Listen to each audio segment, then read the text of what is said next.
Hmm?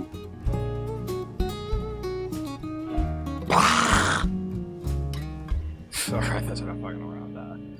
Yes, hello, good evening. Welcome to my wonderful new model debut. Yes, majestic. Wonderful, absolutely amazing. It's wonderful, isn't it? You thought my mama and papa did a good job? Well, look at this shit right here. This right here. This is, nice little, alternative to the youth, let me think. Nice little way to mix it up. Yes, very nice. You're goddamn right, it's very nice. Well, improvement. I wouldn't say that. The usual model is pretty damn good, but this is, you know, this is an amazing model in and of itself, worth every fucking penny I paid for it. You dig? Nice little change of pace, you know. It's definitely suits. In some ways, it's usually better than the usual. Like, you look at that and you think, oh wow, look at that. That dude really must have his shit together. But no, I am a scuff motherfucker. And with this model, there was no lies, no silly fucking, no misdirection here. What you see here is what you get. More so than usual. So, yes. Let's go over. This is, a new model. Let's put it on stuff. Especially this top half. I might as well just, give it the pleasure of looking at the other half of it, don't you think? I can't give you too long of a look, otherwise fucking Twitch will go ape. You know how this site goes, but if I do this, look at this.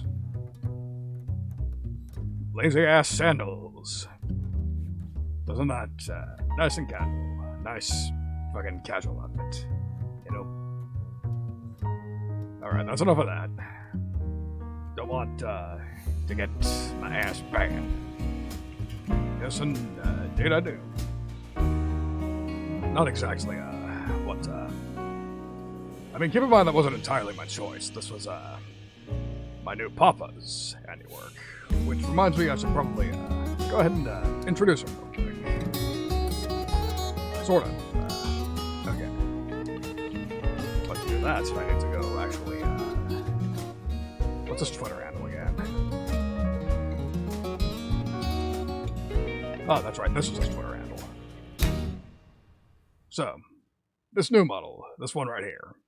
I mean, obviously it's still, my mama's design, artwork, all that shit, but there is a, bit of a change. This particular model, was actually redrawn from the ground up and rigged from the ground up by another individual. And that individual is oh, is it loud? No. My mistake. Let's turn that shit down. You're supposed to be listening to me, not the music. So, yeah.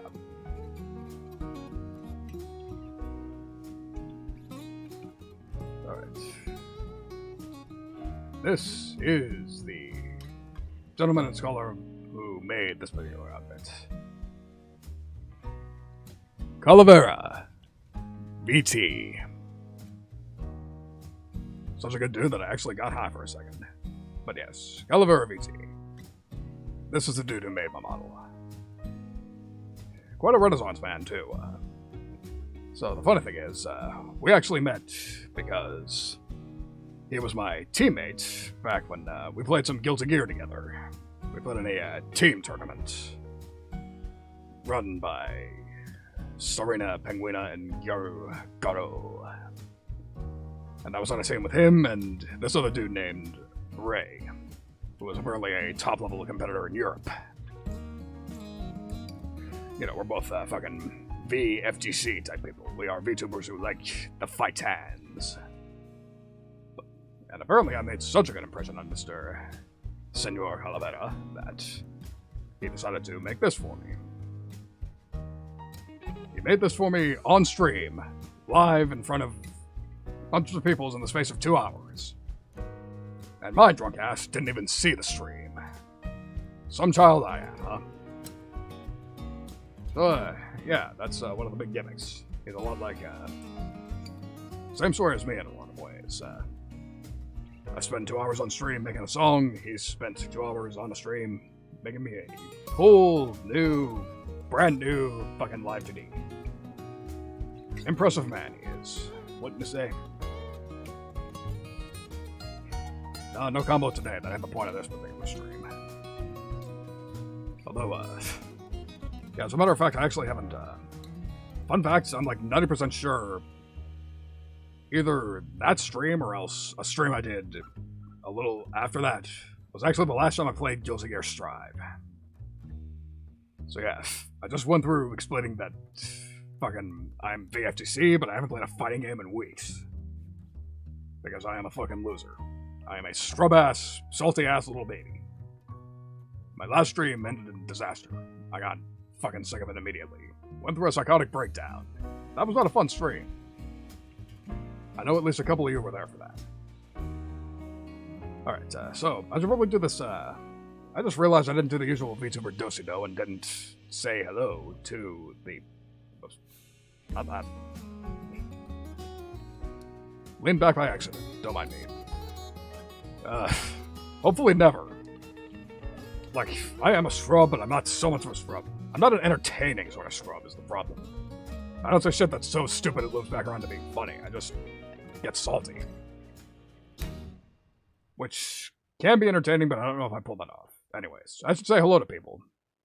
So, Senkold, White Mage, Electromeister, my brother Thunderbird Prime, T-Bird, Chloroform Duck, Terraform Cock, Boilorm, whatever your name is. Jeez, mate, I'm not that bad. Oh, and Ariel. And with that, I think I've got everyone who has arrived so far. Yeah, we'll be at this for a while. No need to sweat it. And everyone comes in, I'll just say hello to them as I come in. But yeah, I am a fucking salty chump. I'm sorry, don't know what I'm going to say. That said, I have been sort of wondering if I should dip my toes into other fighting games, but I'm not sure which ones. Because I think the obvious one would be Melty, but that sort of defeats the purpose of like, Guilty Gear is pretty much the most scrub-friendly fucking fighter that there is at the moment, and that was above my pay grade as it was, and Lou has arrived! The person behind the beautiful little background you see here. Yes, welcome to the stream, and yes, new model by this dude up here. This dude, right here. Calavera VT. Javier Calavera. The bandito who's good at Guilty Gear. That's the one. I mean, it might be. That's sort of how Type Moon does from what I can tell. They make things as a joke and then people say, hey, you should make that real. But yeah. Yes, indeed. Calavera. And again, this is 2 hours work. Like, if you look at his rig for Koopa, that's the real top tier shit. Oh shit, that just occurred to me. Koopa's not only my mama, but my sister. That's something to think about. That's something I might have to actually, That's the perfect excuse to start talking to Koopa, don't you think? Maybe. Just maybe. I mean, I do need excuses to stop being a shy little bitch, so... whatever works, right? Anyways, only fighter decent at Soul Calibur, yeah. I know Jar's heavy into that. I actually don't think I've ever played Soul Calibur. I will admit I'm interested in it, but the thing is, like, I tried to play Tekken and that shit was way up on my pay grade. I don't know how scrub-friendly Soul Calibur is. If it's at all, easy to play, then I would actually love to check it out. Because again, it just looks cool. Plus, you know, medieval dickwad, I could use more medieval games to play. And that would be right on my alley. Wouldn't you say? Yeah, more things to think about. Come to think about it, there's a Steam sale going on right now, isn't there? Like, not a big time one, but like a sale. Let's probably check that out. Because, yeah, funnily enough, Bone Mazo, welcome to the stream, and thank you. Yes, Poppy did some good work, wouldn't you say? Okay, no. God, I thought Papa was cringe, but no, Poppy's even worse. I'm glad he wasn't here to hear that. He would probably have fucking smacked me for that. Is it the Mexicans who did chanclas, or is that Puerto Ricans? Or is that just a Hispanic thing in general? I should shut up, I sound ignorant enough as it is. But, yeah. I'm glad you think I look good, because I fucking think I look good too. Oh. Rough, scratchy, oh, that's around and shit. That's how you fucking do it. That's the stuff. At any rate, yeah.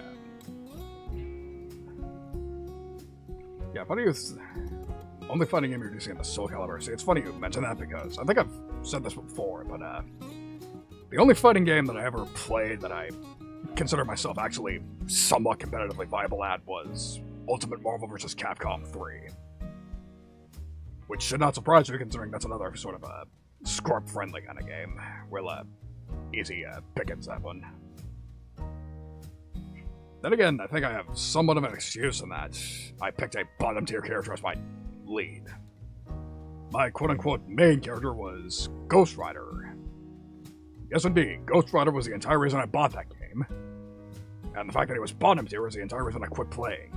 I was just sick of trying to make him work, despite the fact that I paired him up with fucking Virgil and Dr. Doom. The other two of the fucking top-tier scrub characters of the game. Yeah, here's an idea of how good Virgil was in that game. One of his main moves was fucking, wins Marvel. I'd love to play it, but I don't play no shit with no rollback. Fuck that. It's fucking 2021. And I'm pretty sure we didn't time travel, so, yeah, we are past the age of, accepting fucking jank-ass delay-based netcode. Fuck that. Call me when they get a fucking rollback mod. No, seriously, do call me when they get a rollback mod. That was just ballin'. Just living in Japan. Yeah, something tells me they don't want, immigration's fucking a shit show at the moment, I would assume. But, let's not veer into politics here. Anyways, so yeah. When's Marvel? It would be nice to get back into. Then again, I suppose I could always just swallow my pride and try out Infinite. But that would mean rewarding fucking Disney for fucking over Capcom's development. And that would not be cool. No Wolverine, no buy. Then again, is Ghost Rider in that game? Is he? I forget. But then again, Jedha's in it too. Fucking, this is the great dichotomy of modern gaming.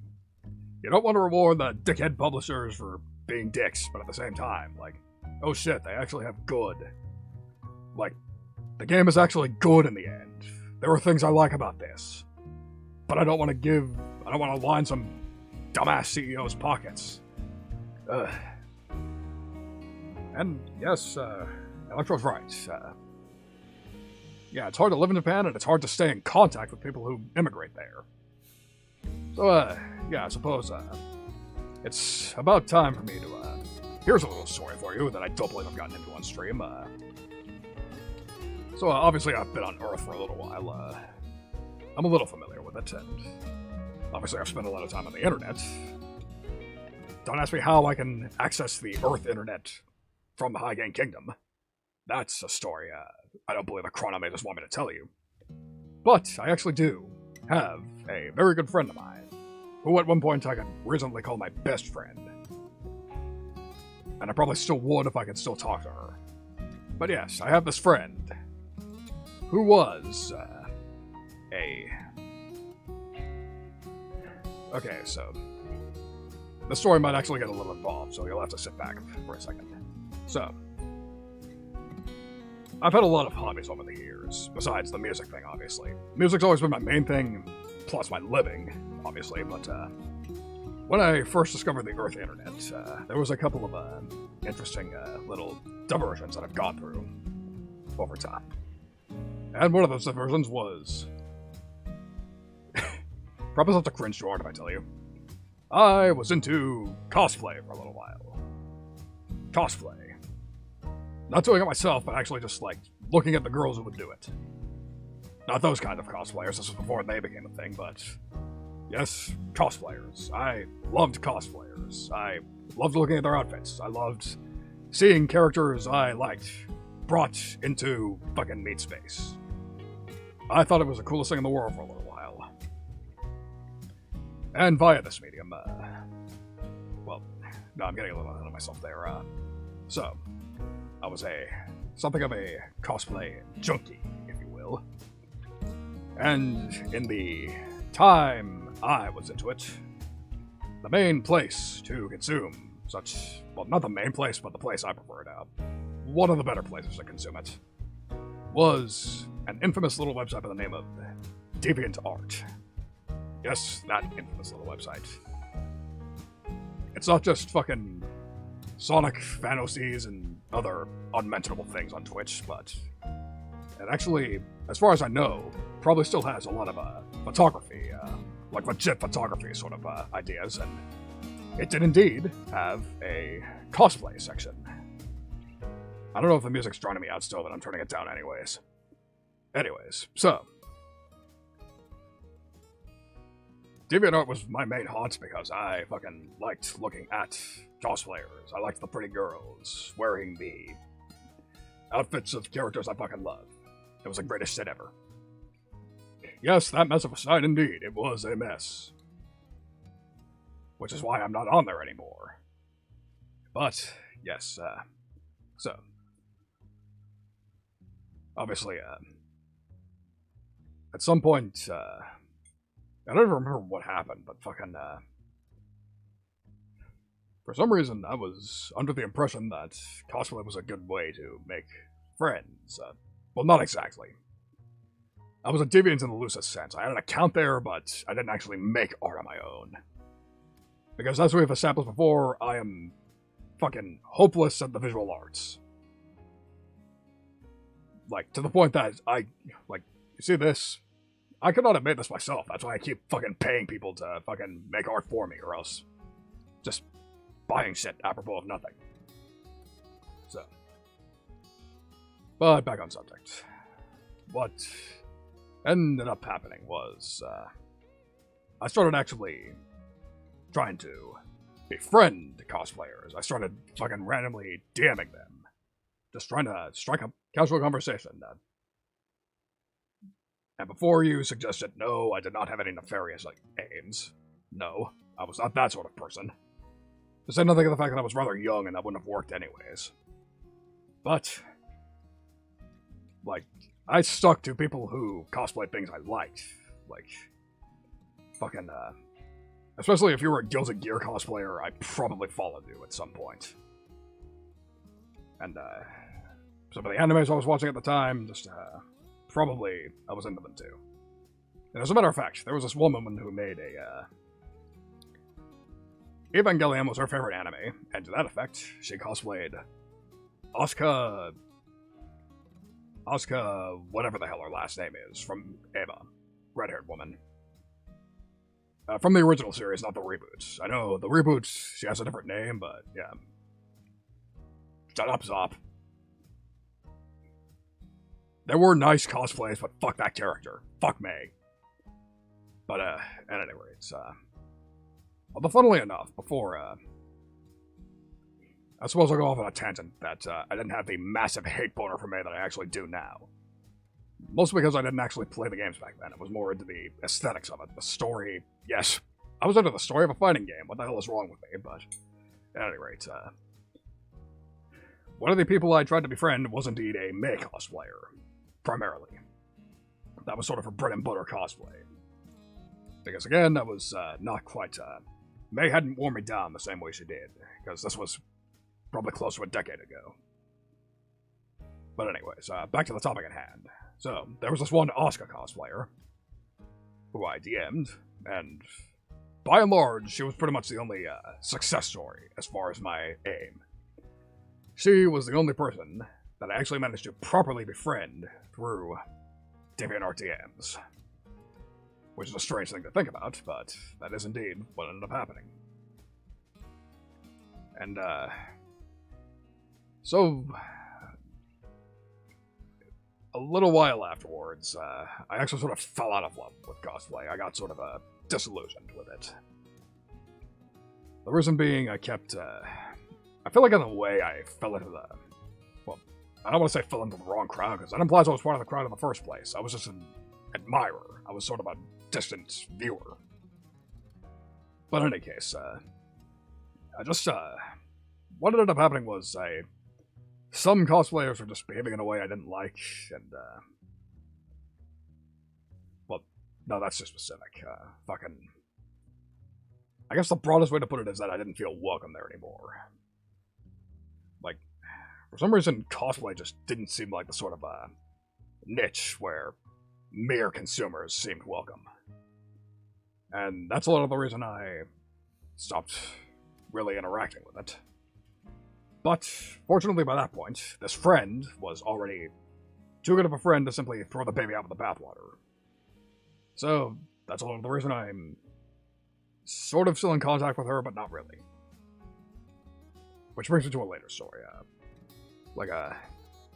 After I left my cosplay phase, she was still my friend, because, the other thing about this woman is that, like, you know the stereotype of e-girl cosplayers, like, they only cosplay the latest and greatest characters, like, they're pretty much clearly only looking for social media cred, you know, that sort of cosplayer. Well, my friend here was not one of them. She fucking loves anime. It is her life. The woman is my anime list on legs. It's like, she's watched the vast majority of everything seen, like, made in the medium. Like, she has watched so many shows, so many obscure ones. She fucking quote drops the fucking most obscure anime. It was crazy.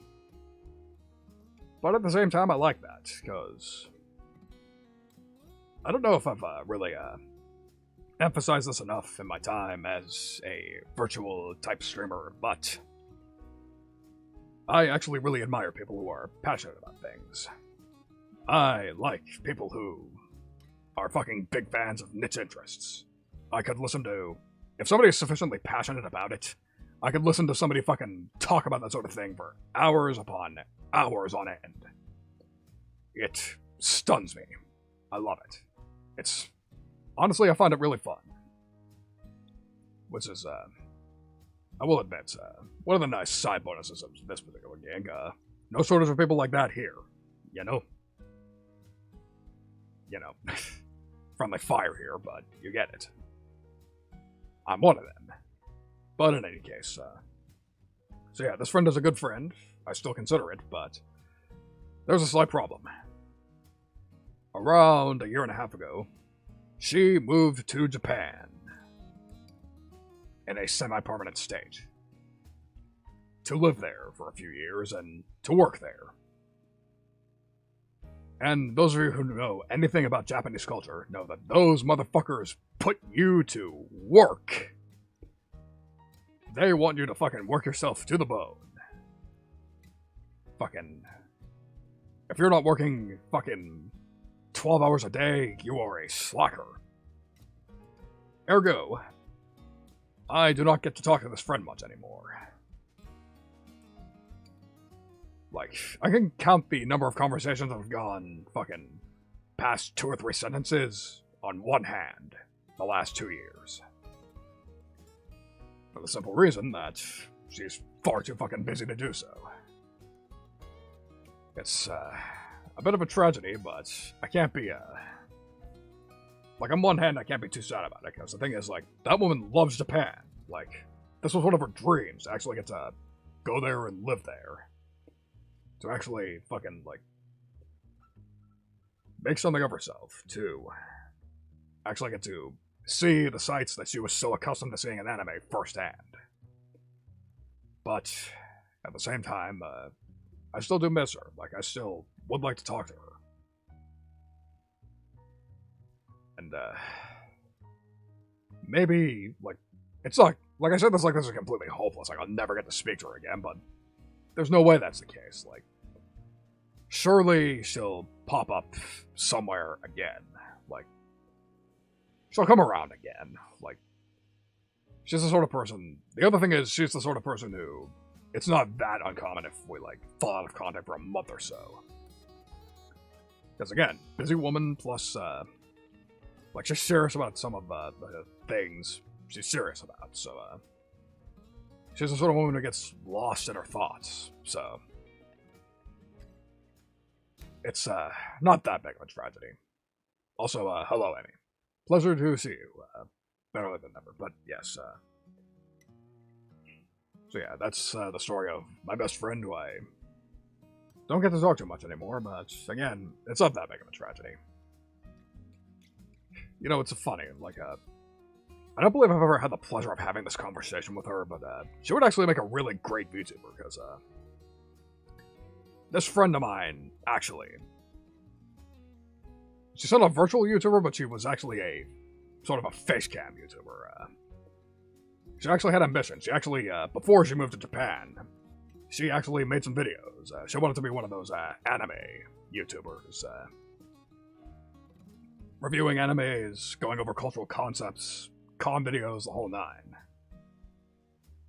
Like, I was dead serious about her loving anime, and, that was apparently how she decided to share her passions with the world.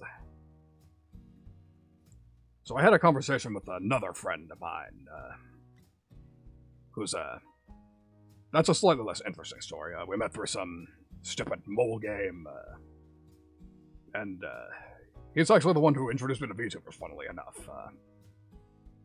But, okay, let's bring things full circle before I talk about this friend. He was the one who introduced me to VTubers at a particularly dark time. So I had a few other internet friends, but, unfortunately, something happened, and we ended up splitting apart. And I was basically ousted from the group, and I was really not happy at the time. That was, kind of a dark time.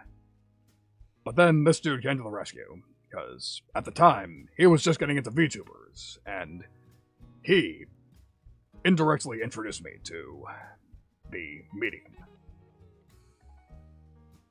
I mean, it also helps that, you know, YouTube algorithm sort of shit. I was getting recommended clips of, the usual suspects, them, cute old Hololive girls, you know? But, yes, So anyways, now to bring things full circle. I had a conversation with my dude friend, the VTuber expert. I'll get to that in a second, but I was telling him, this other friend of mine, the cosplayer girl, would actually make a very good VTuber, actually. Because, obviously, every VTuber needs something to set them apart, and that would be her thing. She's my anime list on legs. She knows her anime history. She's watched so many shows. Like, something she actually, there was a skill she really prided herself on. Being able to recommend an anime to anybody, based specifically upon their tastes. I don't remember the exact conversation, but it was something along the lines of, like, if somebody just said, apropos of nothing, I want to watch an anime about vampires. And, obviously, there are several of them. She'd just be able to go from there, like, start with the obvious ones and then just drill them down until she finds something specifically to your tastes. Just start from the broad and just narrow it down. Again, my anime list on legs. This woman was crazy in the best way. She knew what she was talking about. Yeah, I miss her a lot. Fortunately, this other friend I just brought up, I'm actually still in contact with him. That said, he is, A, a mere viewer, and B, he still prefers Japanese or Asian VTubers. He doesn't watch most of the people I'm familiar with. So, largely the same story, except, with VTubers instead of anime. If you asked him, if you spoke to him, he'd be able to recommend you some people. Like, I don't remember actually specifically giving him criteria, but he did recommend me a few VTubers I ended up really liking. So that was rather convenient, sort of a skill of his, you know? Plus, it was sort of my shortcut to the rabbit hole, as you will. Which was, rather convenient. Very nice, very nice. Alright, so, sorry to stop that tangent dead in its tracks, but I need another shot. So, sorry to kill the pacing, but I need to go, quote-unquote, hydrate. So, if you'll give me a moment, I will be right back.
And I am back.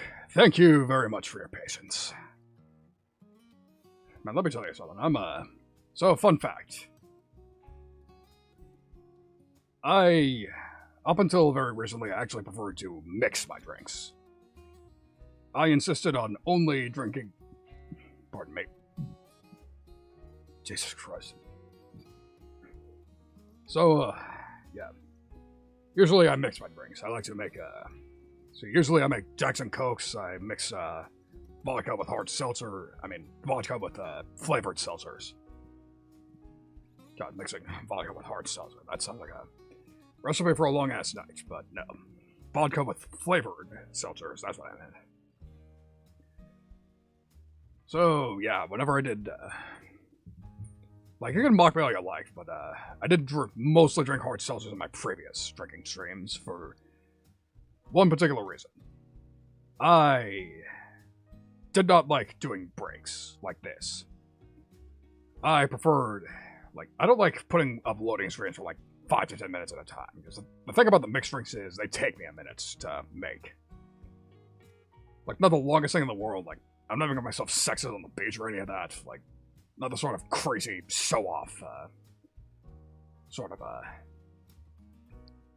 mixed drinks, but it still takes some time, especially if I've had a few, and I have to be careful on the way up, especially if I have to be careful on the way back to my setup.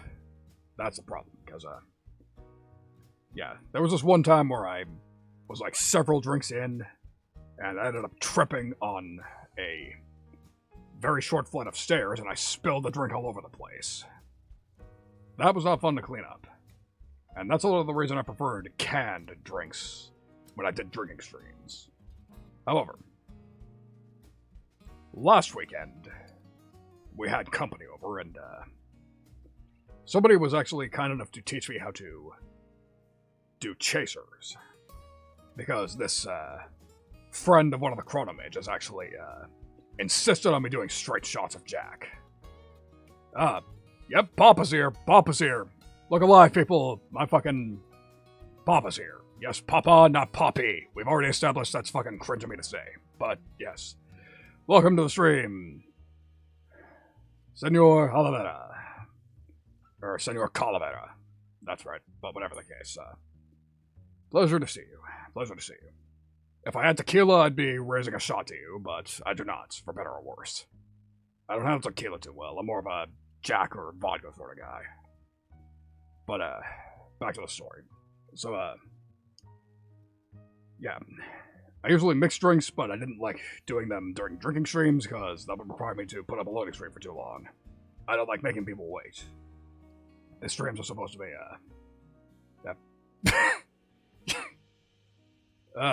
yeah, if you think that's cringe...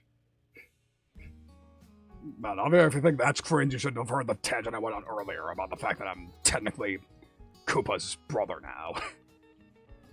that was something else. But, whatever the case. So yeah, I don't like making people drink, but somebody taught me how to chase drinks, that's the thing. Because they insisted on me doing straight off to Jack with them. And I was like, no, fuck that, I can't handle straight Jack, that shit makes me nauseous. But then, they were like, well, just chase it. And I was like, I don't know how to chase drinks. And so they taught me. Because I knew the concept vaguely, but I didn't realize that. See, in the past, I thought I tried it as I thought it happened, but it actually didn't work. Because obviously the principle is just, oh hey, just drink this other thing right after drinking your hard liquor. Tried it and it didn't work, but this friend of the chrono mages told me the secret. You're supposed to drink it immediately after the hard liquor. And lo and behold, it actually worked. So, that's a score on that. If I do a drinking stream, it will probably be shots of hard liquor. At the moment, Jack, I might switch to vodka next time I get up, but... Bright enough. Yes, I can actually get trashed on stream with all and not have to worry about completely killing the pacing. Keeping you waiting for like fucking 10 minutes at a time, because that's not cool. Yeah. I do not like keeping people waiting. I don't like letting people down. Calavera knows about that shit too. I was just talking about how we did the Guilty Gear team tournament together, and I was fucking complete dead weight to you and Ray. I'm still gonna beating myself up over that. That was fucking not cool of me. I'm sorry for being a fucking scrub. I'm sorry for being fucking bad at video games. It's a pity, but that's the fucking thing about the VTubing scene, man. They expect you to stream video games. Ever since fucking Hololive became the big thing, it's like, oh, you're a VTuber. You must stream, right? You must stream fucking several hours a week, right? And that's just what people expect of you. People like fucking Kizuna Eye, the OG, just seem to get lost in the shuffle nowadays. Then again, I'm sort of in an awkward position on that, if I'm being honest, because, like, the thing is, obviously, pre-edited videos would open slightly more avenues, plus, they would make me seem smarter, significantly smarter than I am. But there's a problem with them, and that is, I fucking hate editing videos. I hate editing videos. It's a fucking pain in the ass. If you look at my music channel, there's a reason that the vast majority of my music videos so far have just been either, like, at my absolute laziest, just some stock photo zoomed in a bit. Maybe if I'm feeling extra, it might be a PNG that I borrowed off of somebody else with a little text. But there's a reason I don't do really fancy visualizers or any of that, because I find it a fucking pain in the ass to do. It's I'm just not very skilled at that fucking shit. It's not, just not what I'm good at. That's the problem with being over-specialized. Just fucking, you look really good doing one thing, and then you look like a complete idiot every other way. I'm sorry that's how it is, but it is how it is. I'm fucking lucky to have a viewer base as it is. Like, fucking, like, again, there was this one comment that I got that was like, man, he sounds bored and pissed off every time he streams, and that just affects me still to this day. Because the thing is, it's not that I dislike streaming, I'm just, like, really fucking terrible at it. And furthermore, me sounding pissed off is just, that's just my fucking natural voice, man. Like, if I sounded, like, legitimately pissed off, you would fucking know. As a matter of fact, if you've been here for any of my guilty streams, you would know that. Like, I've run into enough maze for you to know, like, how I sound when I'm fucking irritated. And again, Calavera can tell you all about that shit. I'm like 90% sure I ran into at least a couple of mazes and fucked my shit up. As a matter of fact, it was one of them. Calavera's a main. But fucking, on the bright side, he was on my side in that particular tournament, so no complaints there. If I'm going to be dealing with a May, I'd rather they be on my side. If that makes sense. Because, like, I'm just not the best at fighting her, but if I... Be quiet, brother. But yes, if I'm going to be dealing with the May, I'd rather she be on my side. Fucking, so yeah, that's a score on that. That said, I actually did really like the format of that tournament. Like, it actually was sort of... Okay, touche. You are correct, Soul is fucking busted, but... See, that's the bright side about me. I'm a Soul main, but I'm a complete fucking scrub and a moron, so he doesn't look like a good character when I play him, so... Like, obviously, if I knew what I was doing, I'd be untouchable. But that's the thing. I don't know what I'm doing, and that's the balancing act. Like, I was just bringing up how the only fighting game I was ever properly good at was UMVC 3, Marvel vs. Capcom 3. And that was the, that was sort of the balancing factor. The fact that one of my mains was fucking Ghost Rider. Like, the rest of my team was Virgil and Doom, but again, are you really gonna complain about somebody playing Virgil and Doom when their point character is fucking Ghost Rider? The fucking practically joke character in the game? Unintentionally, obviously, but still. Man, they did my boy dirty in that game. Like, I get that having a full-screen command grab would be kind of nutty, but at the same time, like, just fucking, it'd be nice if we had at least one command grab that was unblockable. Like, sure, zoner, but still. Like, fucking Axel has a full-screen command grab, and they still manage to make him balanced. Like, nobody's complaining about him. Unless they're a soul main like me. But then again, I get that I'm a rushdown character. Axel's supposed to naturally aim me for launch, so am I really gonna bitch about him? No, I'm not, because that would be fucking stupid, hypocritical, scrub quotes worthy. But, yeah, that's a score on that. Anyways, like I was about to say, I actually really liked the format of the tournament. Like, I actually see a lot of potential in, like, King of Fighters style, yeah, exactly, like... Man, why is Soul Axel a 10-0 matchup? This is fucked up. Yeah, that's called matchups. That's called fucking counterplay. He's a zoner, you're a rushdown character, fucking get good and stop fucking bitching. And we're going to ignore the fact that that's advice I should probably take myself, and we're just going to go back into the tangent I was about to go on. Yes, real-life King of Fighters, that's a badass format for a tournament. For the same reason King of Fighters itself works as a fighting game. You just have several fighters who can actually cover for each other's weaknesses. They can, actually, like, play to each other's strengths, cover each other's weaknesses. That's the real shit. That's a great way to operate. Like, it's a funny thing, like, that was actually mostly my role in that team tournament. Like, Javier and Ray were actually good at the game, whereas I still had my use. Like, I was obviously behind them, but I still had my use. I was bait. I was there to show the other two what everybody was about. Like, just allowing them to get the matchup experience, like, allowing them to see what the other fighters were about. Yeah. Stay strong as bait. That's good. Like, if I could be useful just by fucking... See, that's the thing about having a dumb muscle sort of teammate. Like, you can just sort of throw them at the wall and let them break it, and you can just walk on through. Like, I may be a dumb Unga bastard, but if it means the other two can actually think, then that's all I care about. Like, I just like being useful to people as a thing. Like, I'm obviously not the most skilled fucking game player, but at the very least, I'm I'm so glad that I still had some use to you two. I'm still really happy. And, yeah, precisely. Don't forget to bunga when you wunga. That was, vital information. But then again, you have a lot of players who are smart enough not to fall for that. And that's exactly what they do.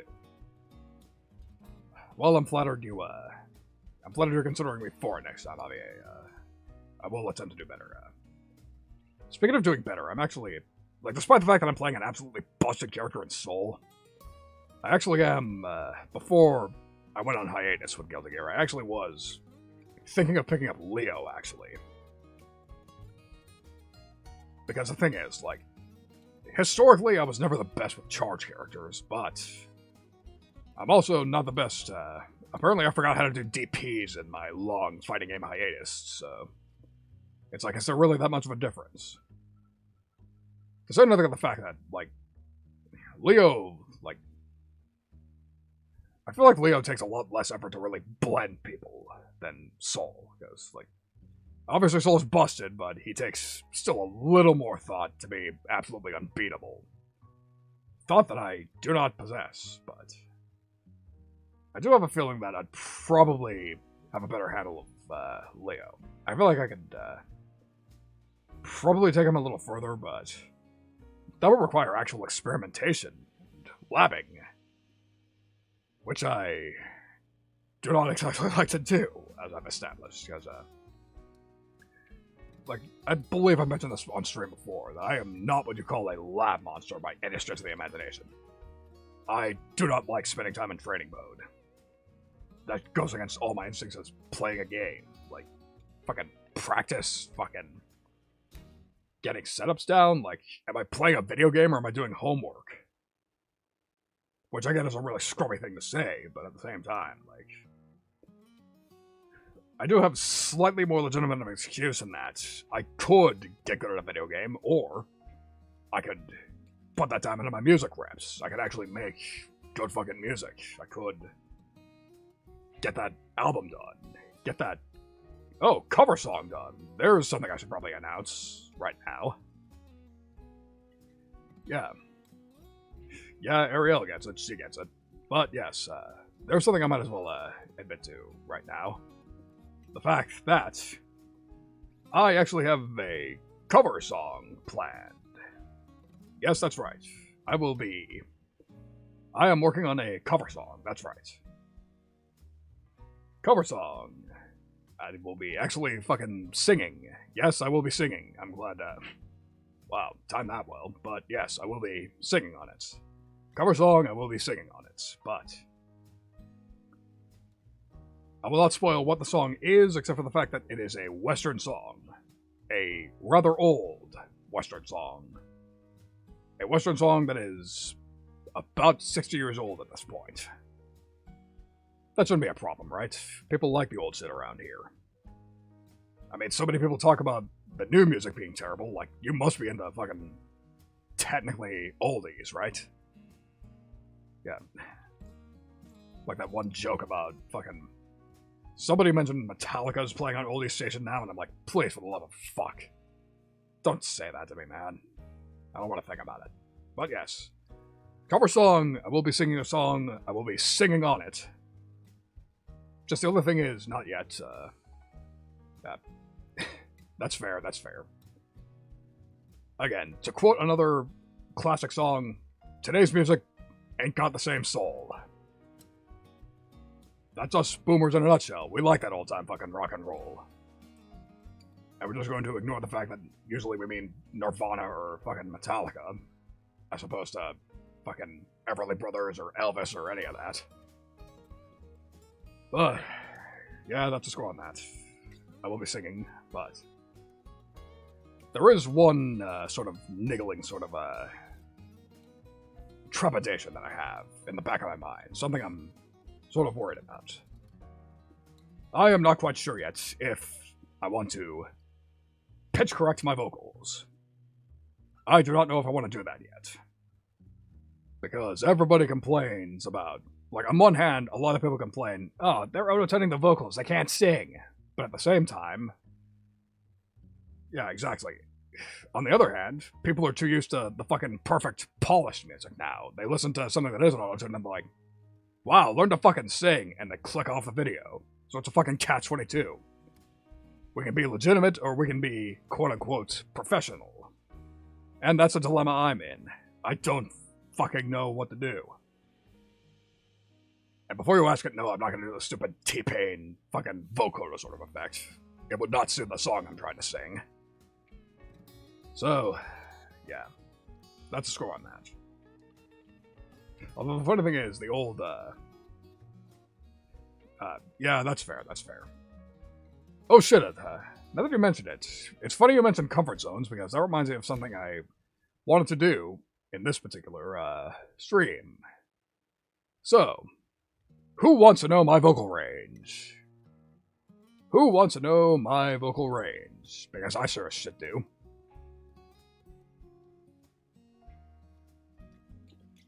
As a matter of fact, you don't get a voice in, you don't get a choice in that.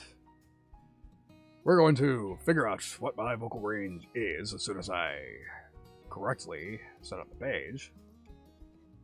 Ah, Lurksing, welcome to the string. Good. I'm glad you are all on board with this. Fantastic. As soon as I fix this shit. Alright. So, we are finding out my vocal range then. So allow me to switch to the proper screen, and here we go. Alright, so. You may have seen this website going around as a fucking, Twitter meme.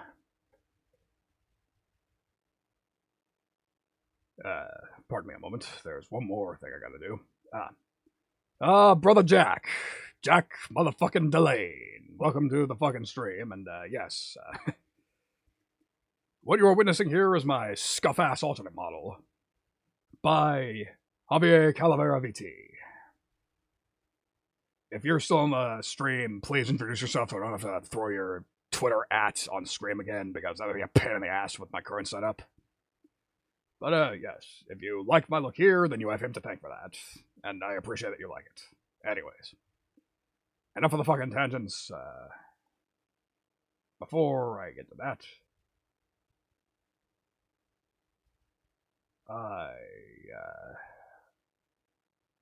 pardon me a second.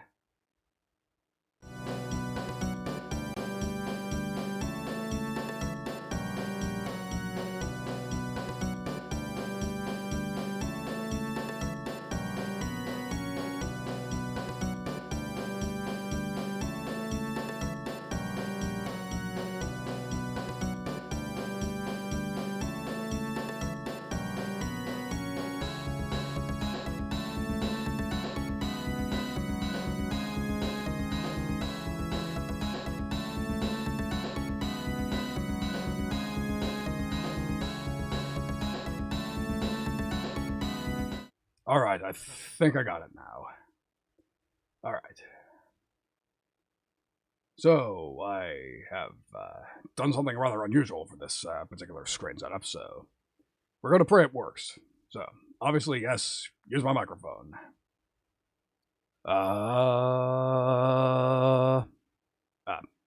Okay.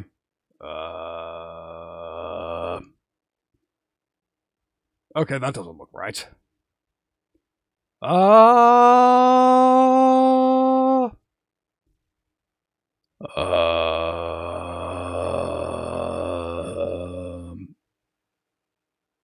Okay, this is fucked up.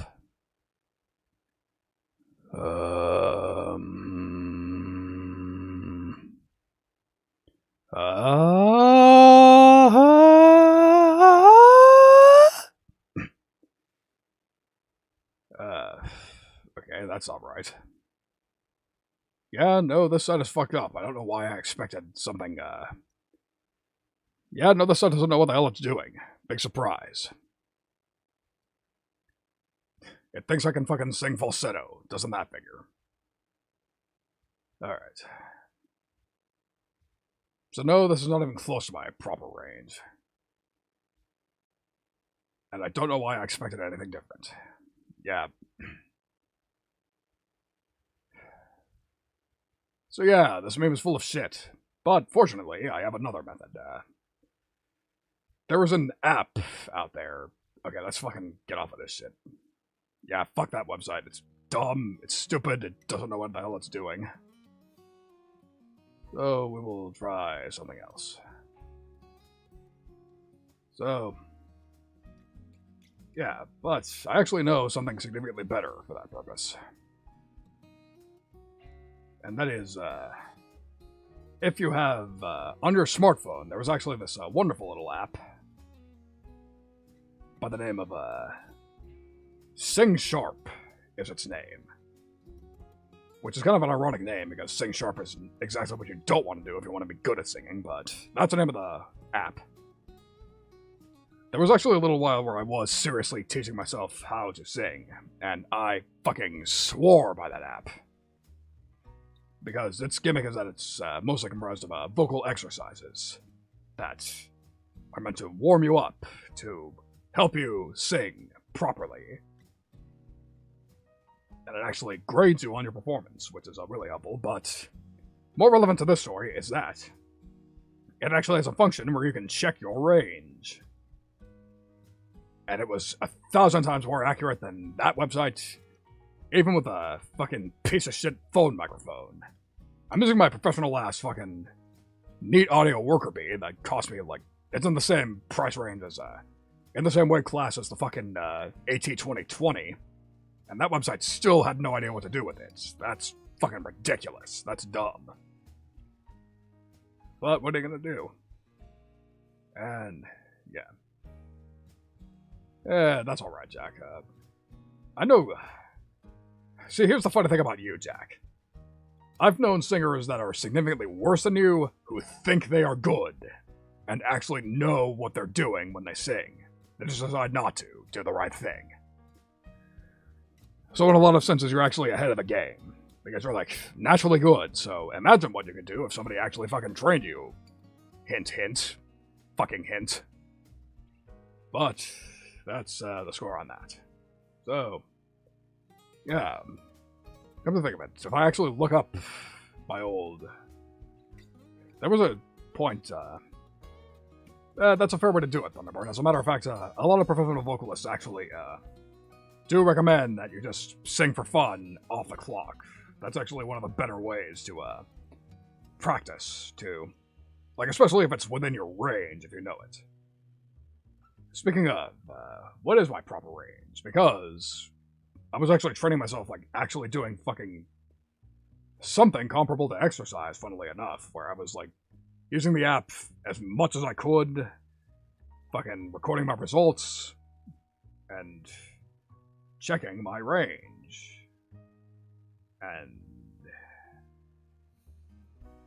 I took screenshots every day, specifically to check how my range was compared to the previous day and all that shit. And I believe those screenshots are someplace on my phone. So, while I keep talking about this shit, I'm just going to go ahead and take a look. So, yeah, singing, it's fun. It's a good skill to have, but I do not have it. But I plan on fixing that eventually. Somehow. Not sure how, but I will. Because, it's useful because I am a shy little bitch. I don't like asking people for collabs, especially not music collabs. Which is kind of a problem, considering that there are a lot of songs I want to cover, but they are by female singers. And I do not know what I'm doing with that. Oh, Jesus Christ, 2017 is the last time I used this app. Christ almighty. Okay, so here's my range. Finally, I found something that gave me a good idea of my range. So, apparently my best, so on my best day, Ray, on my best day, I could go as low as C2. And on another good day, I could go as high as A#5. That probably means absolutely nothing to any of you, considering that I don't think anybody who knows music theory is in here. Except for Ariel. Maybe Ariel can make something of that, but... For the rest of you, that basically means that on paper I have a wide-ass range. That said, trying to seriously sing more recently, I have come to the conclusion that my practical range is probably not quite as strong as that, unfortunately. Which is a lot of the reason why in the cover song I will probably stick to a lower sort of range. It's unfortunate, but that seems to be the best way to go about it, as far as I can tell. Because I'd rather not completely fucking violate your hearing. I don't want to put an ice pick in your ear with terrible fucking singing. And to the best of my knowledge, I sound my best when I sing very low. That's about all I know. Well, I said as if I know, but I don't. It's like... I know I don't know.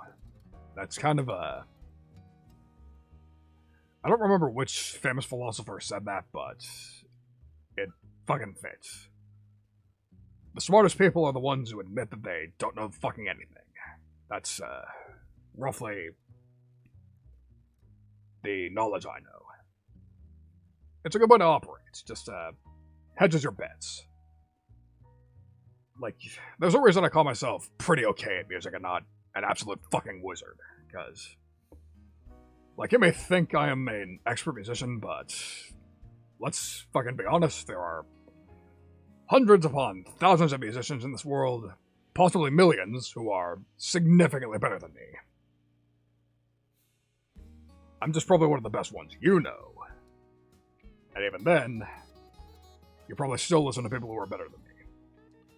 That's the long and short of it. Like, I'm trying to practice, I'm trying to do my reps, I'm trying to just do what I can because I just like making music, but I would not consider myself amazing at it by any stretch. I want to be eventually, but that's fucking going to take some practice. Practice what I'm doing, granted, but a lot more of it. See, this is what I was talking about, like, just not being very good at fighting games. Like, I could get good at them, but I think getting better at music is more important. Just slightly. Because the thing is, like, it's a bit of a fucking gamble to try to make money making music these days, but it's still less of a gamble than trying to make something yourself doing fucking esports. Let's be honest here. I am not gonna get fucking signed to Curse or any of that shit anytime soon. So, that's just somewhat of a smarter fucking use of my time to practice my music. Because That I've been practicing and studying for years. I'm significantly better at that. There's a reason that High Gain had enough faith in me to let me teach music for them. I mean, sure, there's the nepotism angle where fucking I am technically a member of the royal family, but again, they had enough faith in me that they decided to just let me teach for them, but it is what it is, you know? Alright. Okay, we got slightly too real here, so I need another shot. I will be right back. Again, sorry to kill the pace, but I am not liquored up enough for this. I will try to be nice, silly, goofy, but that's going to require another shot. So, if you will be very patient with me, then I will be right back.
Alright, I am back again. Sorry for the holdup. But, I have some good news. Apparently, I have passed 1,000 total channel views. 1,000 total channel views. That is a fucking big-ass milestone. I could not have asked for fucking 1,000 people have decided at some point or another to fucking pop into this channel and see what I'm about, and that fucking flatters me massively, and that's quite a fucking milestone. Finding myself real grateful. So, yeah, I suppose I should, fucking be mushy for a second and just thank you all for, coming here. Yes, exactly. Thank you, Lurksing. Appreciate you. Appreciate everybody who's fucking dropped in on me over time, giving me a chance. Fucking, real grateful, real grateful. Wow, that didn't sound legit at all, but I fucking swear to you, yes, I'm dead serious. I'm grateful for all of you. Fucking, I'm lucky to have any viewer base at all, but fucking, I'm lucky to have had 10 lifetime viewers, but 1,000 of them. That's insane. Like, it's a privilege that not many streamers get, so fucking, it's crazy. It's insane. So, honestly, thank you all very much. On a less sappy note, man, you know, back before I, this, new doing shots thing actually, enlightened me somewhat just right now. So, yeah. I used to think it was really silly how people could tell hard liquors apart. Like, man, how can you? Like, they all taste like burning and alcohol. How can you tell them apart? And I just went through an epiphany as I was on break. So I believe I mentioned this before, that, yeah. Thank you, Debutt, I appreciate that. Then again, I owe you, like, I especially owe you things. Like, you've been pretty loyal to me, actually coming quite a bit. Fucking,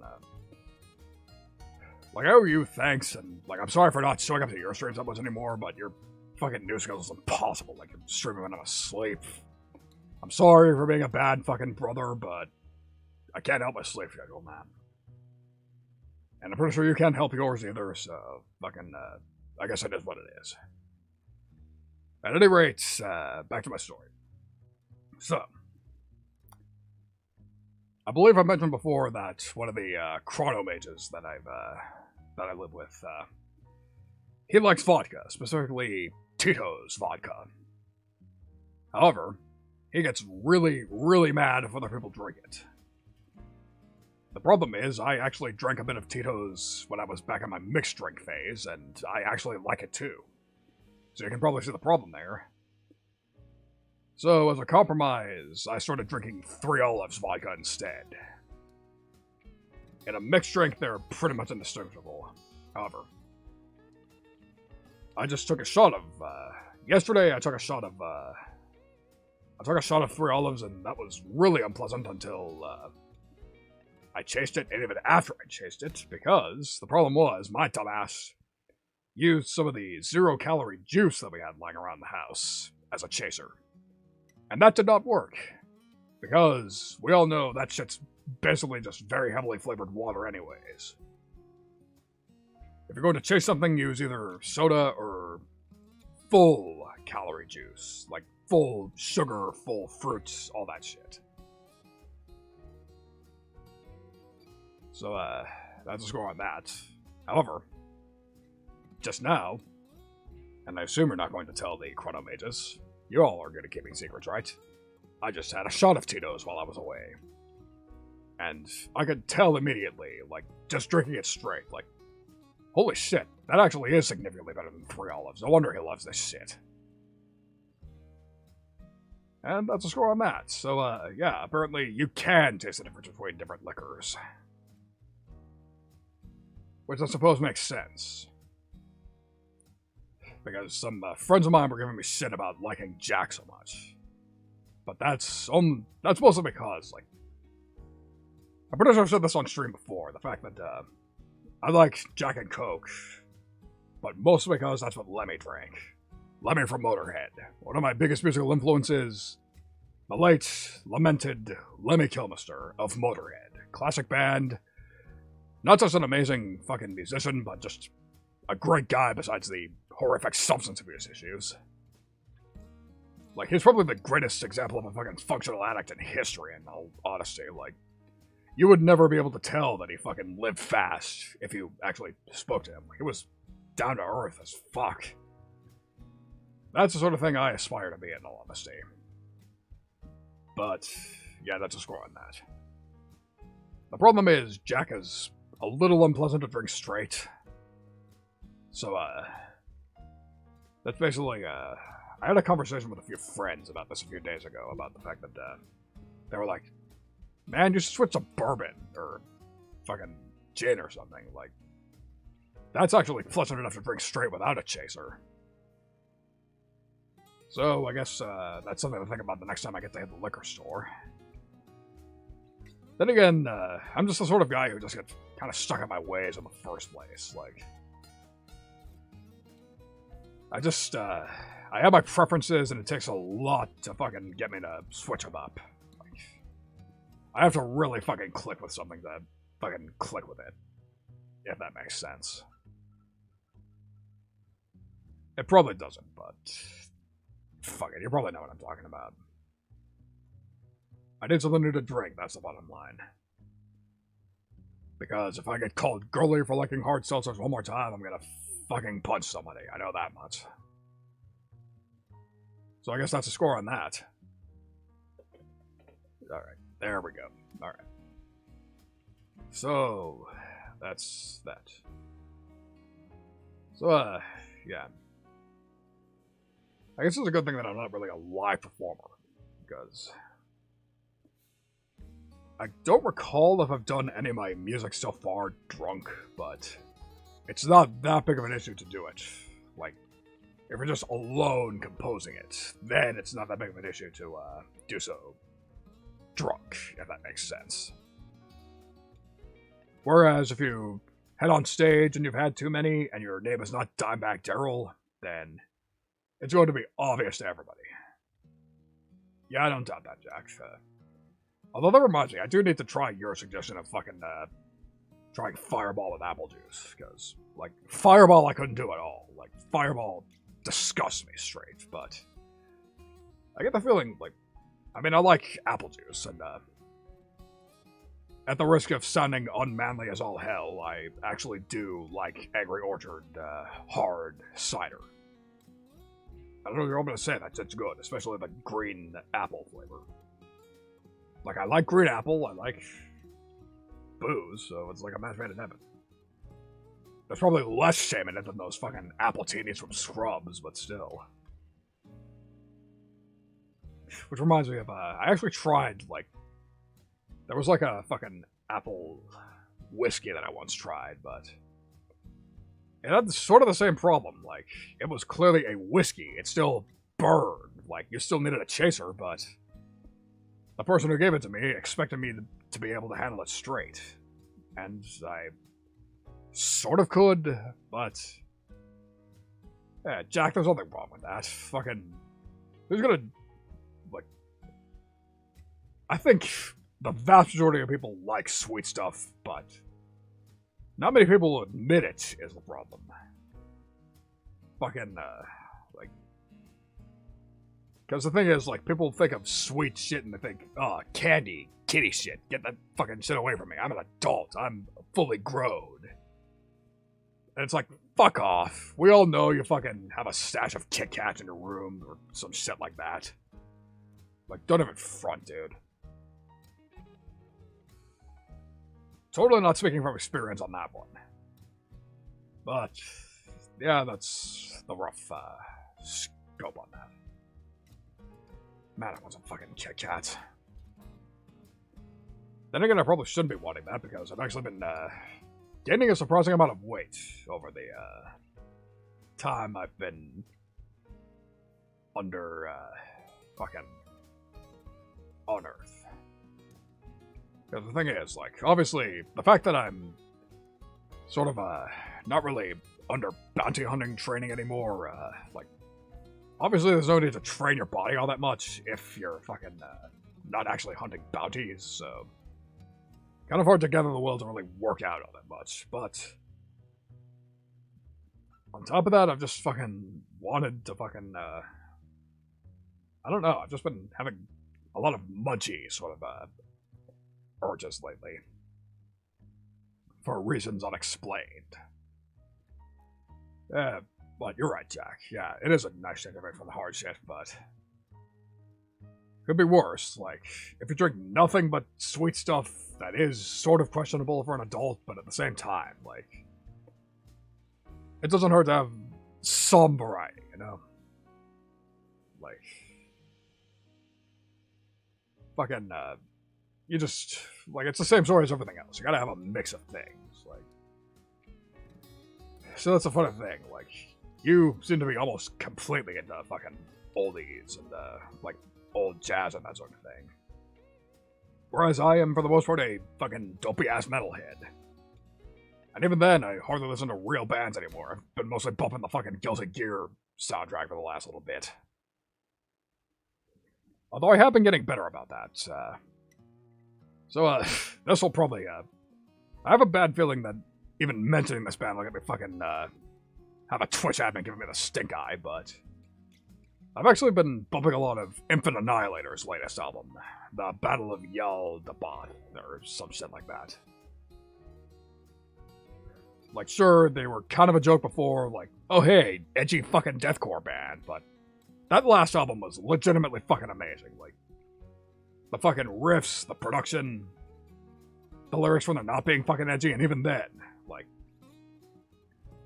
there was fucking, like, if you can stomach it, I highly recommend the song Feast of Gorglun. Like, that dude can fucking sing, really, honestly. Like, the sort of cadences and fucking the speed at which he can growl, like, rivals a lot of rappers I know. It's insane. But, yeah, I get that, Jack. Like, the thing is, I'm only 27, so fucking, that's still somewhat of a long time in the grand scheme of things, but that's still plenty of time for me to, like, come around, like. Especially, like, when I entered this world, like, I entered this world because of metal, but, like, there still is, like, there's some fucking good music there, especially the fucking orchestral music. So, spoilers for my next stream, it will be a songwriting stream, and it will be a symphonic orchestral piece, like, full orchestra, like, the whole fucking 100 instrument sort of deal. Because I looked up a video that taught me how to do it, and I want to apply it as soon as I can. And then after that will be the cover. Hell, I bet Jack would like the cover. It's a song from the 50s, technically. Or no, not from the 50s. It was first released in 1960. That's a mistake. That's my mistake. But yeah, I did say I didn't want to completely spoil the song, but it was a song written in 1960. If you didn't know it, I would be very surprised, knowing your tastes. But in any case, right? Yeah, it is fucking dope. I mentioned this on stream before, but I think the reason I like orchestral music so much is the fact that one of the first video games that really spoke to me was Super Smash Bros. Melee. And that video game had a number of live orchestral tracks that were all fucking absolutely stunning, beautiful work. Like, I know for the fact I've said this on stream before, but if you want me to cry like a little bitch, play fucking Fountain of Dreams from Melee. Like, that song stunned me as a kid, fucking almost made me cry, still makes me cry to this day. Like, that arrangement is fucking amazing, and I don't give a fuck what anyone has to say about it. See, and that's the amazing thing, like, fucking, you listen to the original from Kirby Superstar, which I actually didn't hear until many years later, and you're like, oh wow, that's funny, silly, it's a fucking goofy-ass song for a goofy-ass game. And then you listen to that arrangement from Melee, and I'm like, holy fucking shit, that actually sounds like something you would play in a fucking movie, that's amazing. Although that said, I do have my limits, like, I don't want to go full movie-style sort of ambience sort of thing, like, I think my ideal is, like I do want to write more melodic sort of things, like, see, again, Smash Bros. Is a good example, because, yeah, the other orchestral Kirby song, Green Greens, their arrangement from Melee, that's another amazing fucking example of what that soundtrack was capable of, and sort of a masterclass in arrangement in general. And that's just, yeah. I mean, if you want something more recent than Dragon Quest XI S, that had a fucking amazing soundtrack too, that was mostly orchestral. that's another example of what I want to do. What else? There was also the very brief time a little bit ago that I was into Final Fantasy XIV because my fucking friends from Neko server wrote me into it. That had a pretty good soundtrack too. For as little as I paid attention to it. But, oh yeah, that reminds me, I also listened to the Advent Children OST a little bit too. That's a banger. It's like, especially that One Winged Angel. That fucking One Winged Angel arrangement. If I can fucking... Oh, Alstra's Wrath. Oh, shit. That's, Okay, so funny enough, I actually watched somebody else play the fucking, Ryu and Oni DLC years ago, but I've actually never watched the main game. Or no, come to think of it, I watched the supercut of the main game. I should probably, look up, I don't know if I have the resources to actually play the game, but I suppose I can look up an LP and hear the actual music. Because I'm sort of a fucking sucker for fucking orchestral music. I do want to listen to more of it. As a matter of fact, I did actually go through something in my phase where I actually listened to legit classical. Let's see, what were some of the ones I liked there? I mean, there's the obvious sort of Adagio for Strings by Samuel Barber. That was pretty amazing. Like, if I'm mourning somebody, then that's definitely the first song I put on. I know fucking, I don't remember who wrote it, but the New World Symphony, that was also a fucking absolute banger. Beautiful. Come to think of it, I just realized another sort of formative piece of mine. I just mentioned Metallica earlier in the stream, and they always open their concerts with The Ecstasy of Gold by Ennio Morricone from The Good, the Bad, and the Ugly. That's another fantastic orchestral piece.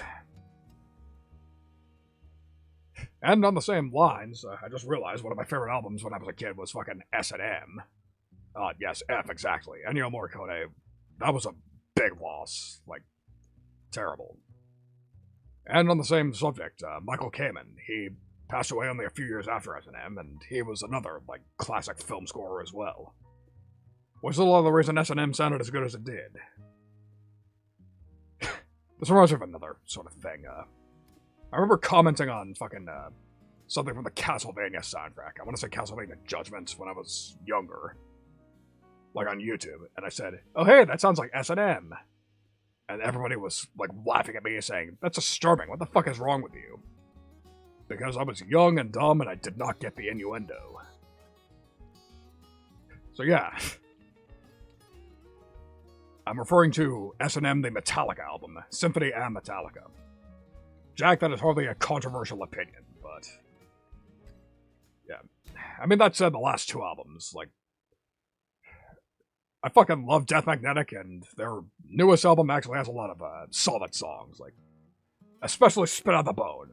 If you think Metallica does not... if you're the sort of person who says that Metallica hasn't done anything good since 1991, listen to fucking Spit Out the Bone and prepare to be shut up forever. That is an amazing fucking song, like... it's a must-hear as far as I'm concerned.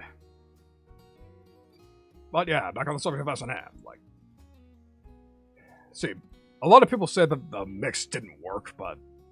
it's probably because they weren't familiar with symphonic music, like... the thing is, like, the more you listen to it, like, especially if you're into symphonic, like, you realize, oh wow, Kamen was actually a fucking arrangement genius. Because the thing is, like... he didn't do what people expected him to do.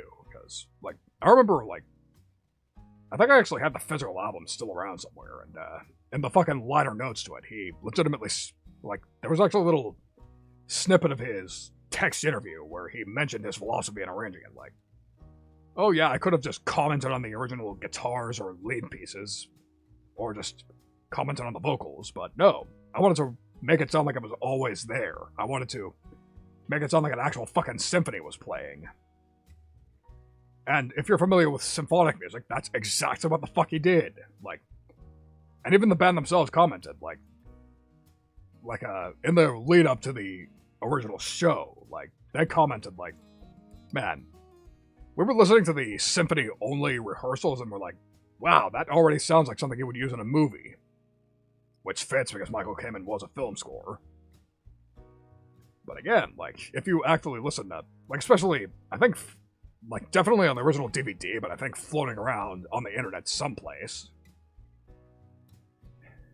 in areas that I will not point you to on stream, because Twitch would fucking smite me.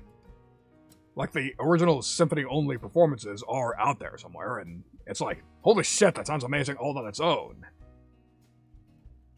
Which actually fits, because if you write for symphony, then that's exactly what you want to do. Like, you don't want all 100 instruments playing at the same time. Like, every instrument needs its own space. Like, they should be playing at separate times. Like, if it's a specifically dynamic part of the song, like a climactic sort of part of the song, then of course you want them all playing together, but over the course of a piece, like, you want things to develop. Like, you want them all to have their own space. Like, let the strings play by themselves, let the horns play by themselves, let the winds play by themselves. If you have a piano or a percussion section, let them play by themselves too. Like, it's exactly like, it's like arranging for an actual rock band, just on a much bigger scale. Not exactly, but that's a good starting point. It's, like... See, that's the thing about music. Like, there's no right answers, but at the same time, there are good guidelines. There are good base ideas that you can actually think of. Good, sort of, base ideas to think of. To keep in mind when you're actually arranging a song for the first time. Although that said, there actually is one piece of arrangement advice / mixing advice that people always give that I actually don't follow, funnily enough. If you listen to any mixing or mastering tutorial or any arrangement tutorial, they will always say, you need to have a reference track. You need to listen to another piece of music while you're writing it, so that you know what you want, so that you know, have a reference point for what you want to do. But the fun fact is, I actually almost never do that. Like, whether it's my metal pieces, my string quartet pieces, no, I don't have a reference track. I don't use them. It's probably not a smart way to work, but at the very least, it's a good way to look original. Because the thing is, like, I'm fighting an uphill battle when it comes to originality anyways, because on top of the fact that I tend to follow formulas quite a bit, there's also the fact that, like, I'm using all, like, VSTs, samplers and shit, like, stuff that was performed by somebody else. Like, especially when it comes to metal, that was a cardinal sin for the longest time. Like, and there are probably still people who would insist that I'm a phony for trying to do that. Like, I'm never trying to fool people. Like, if you ask me about production, then of course I'll tell you, oh no, that was all samplers, but a good sample performance will fool you into thinking that it was actually performed with only live performers. And there's a reason for that, because that's the end goal of any sampler. You want it to sound like a human performance. That's exactly what I want to do. I lost my train of thought. Fucking symphonies, symphonic metal. No, I lost it, but on the bright side, symphonic metal, there was a well, Jack, you've come to the right place. Now that I actually have a proper model, that is something I want to do. I actually want to do proper music theory sort of tutorials. Because the thing is, like, music theory is simple as fuck when you break it down. Like, my big motto when it comes to music theory is, if you can count to 4, and if you know the alphabet up to G, you can do music. It's really that simple. Like, people think that music is some sort of arcane art, but no, it's actually shockingly easy to learn if you're willing to. Like, it doesn't take that much time to get good. Like, really, it doesn't. I promise you. Like, I dare you right now. Count to 4. 1, 2, 3, 4. 1, 2, 3, 4. That's quarter notes. That's already fucking the bare basis of the vast majority of music. And I just counted that at 120 beats per minute. 1, 2, 3, 4. 1, 2, 3, 4. That's 2 measures of 4/4 in like 90 beats per minute, thereabouts. I'm not sure, but still. It's much easier than you give it credit for. To say nothing of the fact that, especially depending on the instrument, like, learning harmony is actually not that hard either. Because again, the scales, all, like, there are only so many scales, only so many keys. Which, granted, if people start borrowing chords, then it's a little harder to parse, but it's still not that hard in the end. Like, there was something else I was about to say. I don't know why I'm trying to do drunk music theory lessons here, but... Oh, now I remember. Okay, so we went over 1, 2, 3, 4, 1, 2, 3, 4. That's quarter notes. If I go 1, 3, 1, 3, that's half notes. And if I go only 1, 1, that's whole notes. Turkish microtonal guitar. I've seen that video before, and I was thinking that actually would be kind of cool, but I think I might have to settle for a fan fret.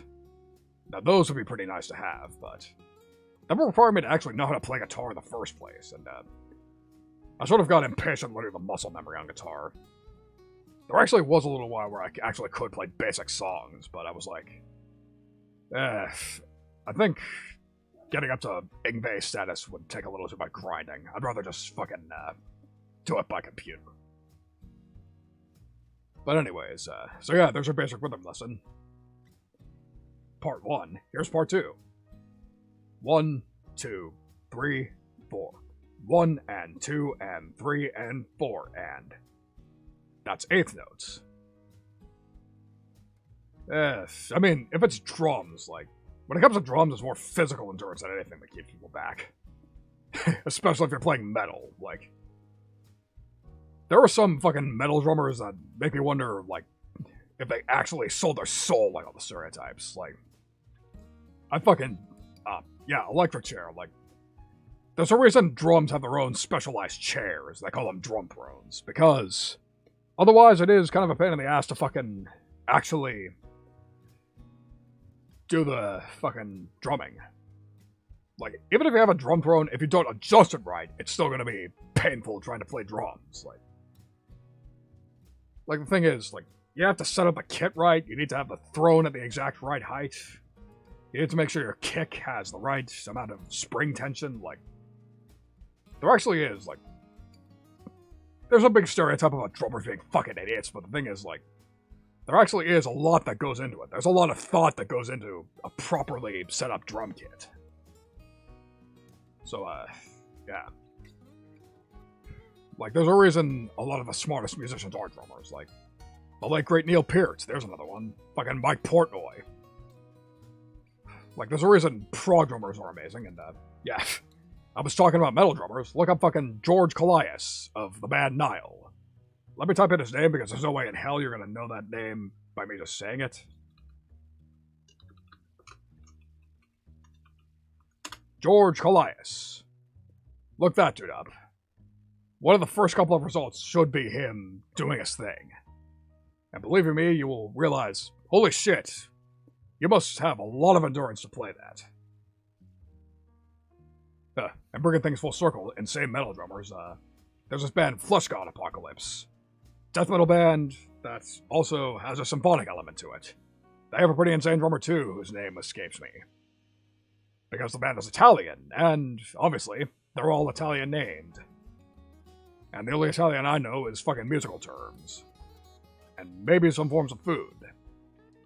So you'll have to forgive me for that one, but it's probably fucking midnight in Italy, so I probably don't have to worry about that. But in any case, fucking, it's not polite. Yeah, that's the other thing. Metal musicians are actually pretty chill for the most part. Like, you're not gonna find the Axl Rose sort of cancel a show because a fan looked at you funny sort of idea. Like, metal really does have a lot of the most gracious musicians on the planet. Like, there's a reason a lot of the bands will, like, hang out after shows with their fans, sign autographs, sign merch, all that shit. that's a good life, but of course, the current situation, the fact that tours are not a thing at the moment, it fucking sucks, but that's what we gotta fucking live with. So, that's unfortunate. That wasn't a tired yawn, that was a boozy yawn. And even then, I still feel like I need another shot. I'll hold off for another, like, 5 minutes or so at least. But, yeah. Which reminds me of, there was actually this one album I've had ready to listen to for the last few days, but I haven't, there's this, one album that was, pardon me, one of the real early examples of, like, fucking, symphonic metal. A death metal band that works with a symphony. Waltari, Yeah Yeah, Die Die, Death Metal Symphony in Deep Sea. That's an album I should probably listen to rather soon, because I've actually heard of it since I was a kid, but I've never listened to it. It's probably nice, because again, they worked with somebody who, like, it wasn't just them orchestrating it, they worked with somebody who actually specialized in it. Which means it's probably a cool album. It would probably sound rather nice. But I have to find that out for myself, because that's what people who actually know what the hell they're doing do.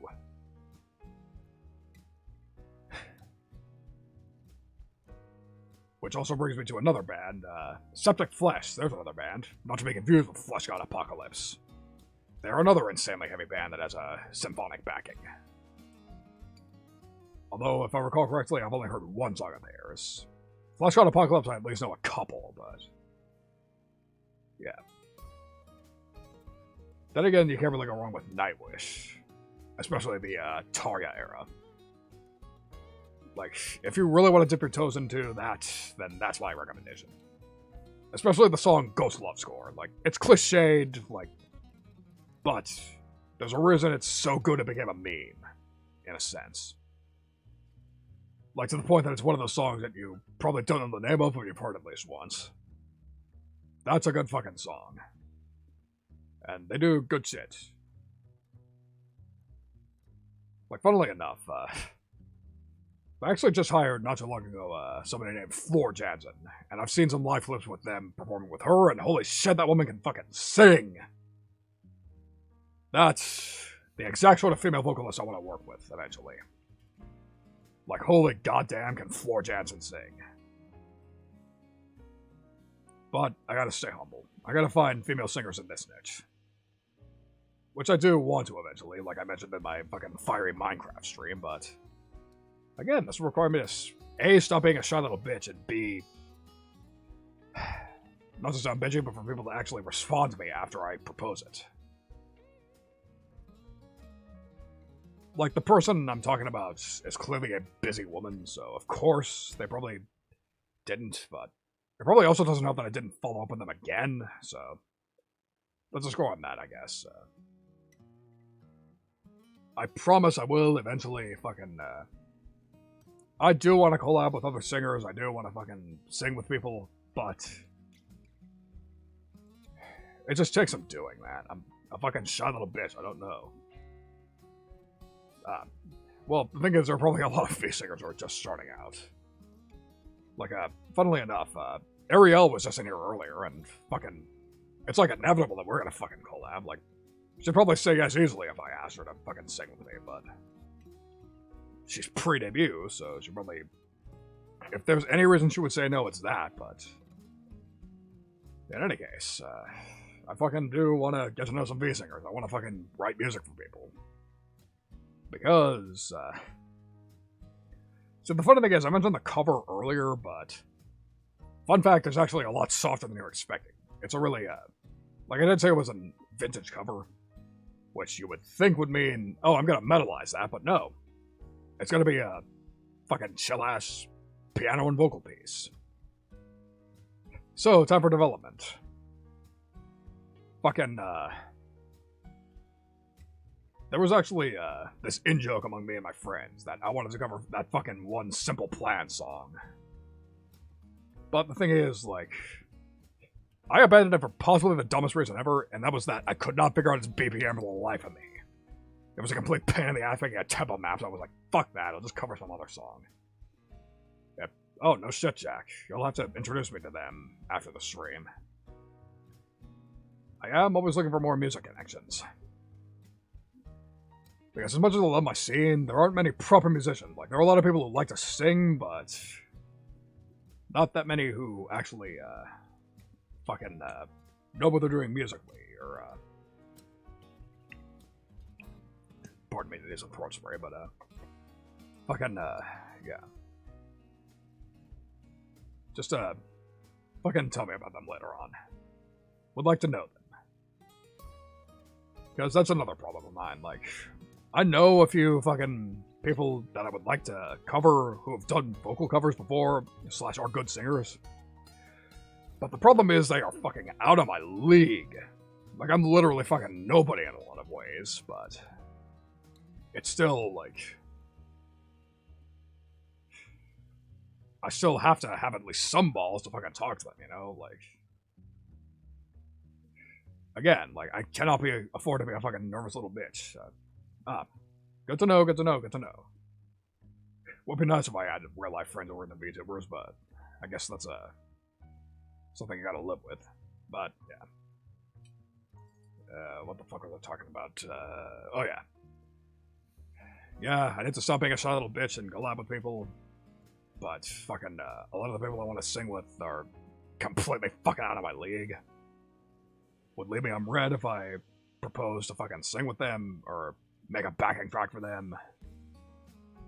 It's a fucking pain in the ass. Yeah, networking, that's something I fucking need to do a lot. Although I will say I mean, that's sort of I will say that's something of an advantage I have compared to some other people, because like, there are some people who like try to start from zero, just pop out of nowhere with a fucking live 2D and think they're gonna go somewhere, but they're too shy to actually talk to people. I suppose that's an advantage I have. Like, I actually entered a pre-existing scene, is the thing. Like, I basically, people sort of knew me fucking before I truly became virtual, so, like, I sort of, like, I know people who are significantly better at networking than me. It's probably a more tactful way to put it, so. It's, somewhat of an easier sell, I guess.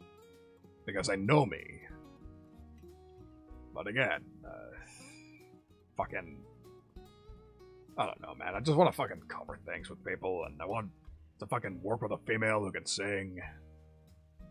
But I'm a fucking shy little bitch / every fucking singer I want to work with is out of my league, but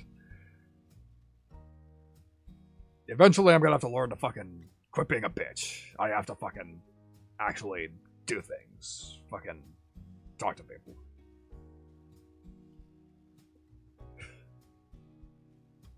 Although, on the other hand, there actually is. I have one avenue.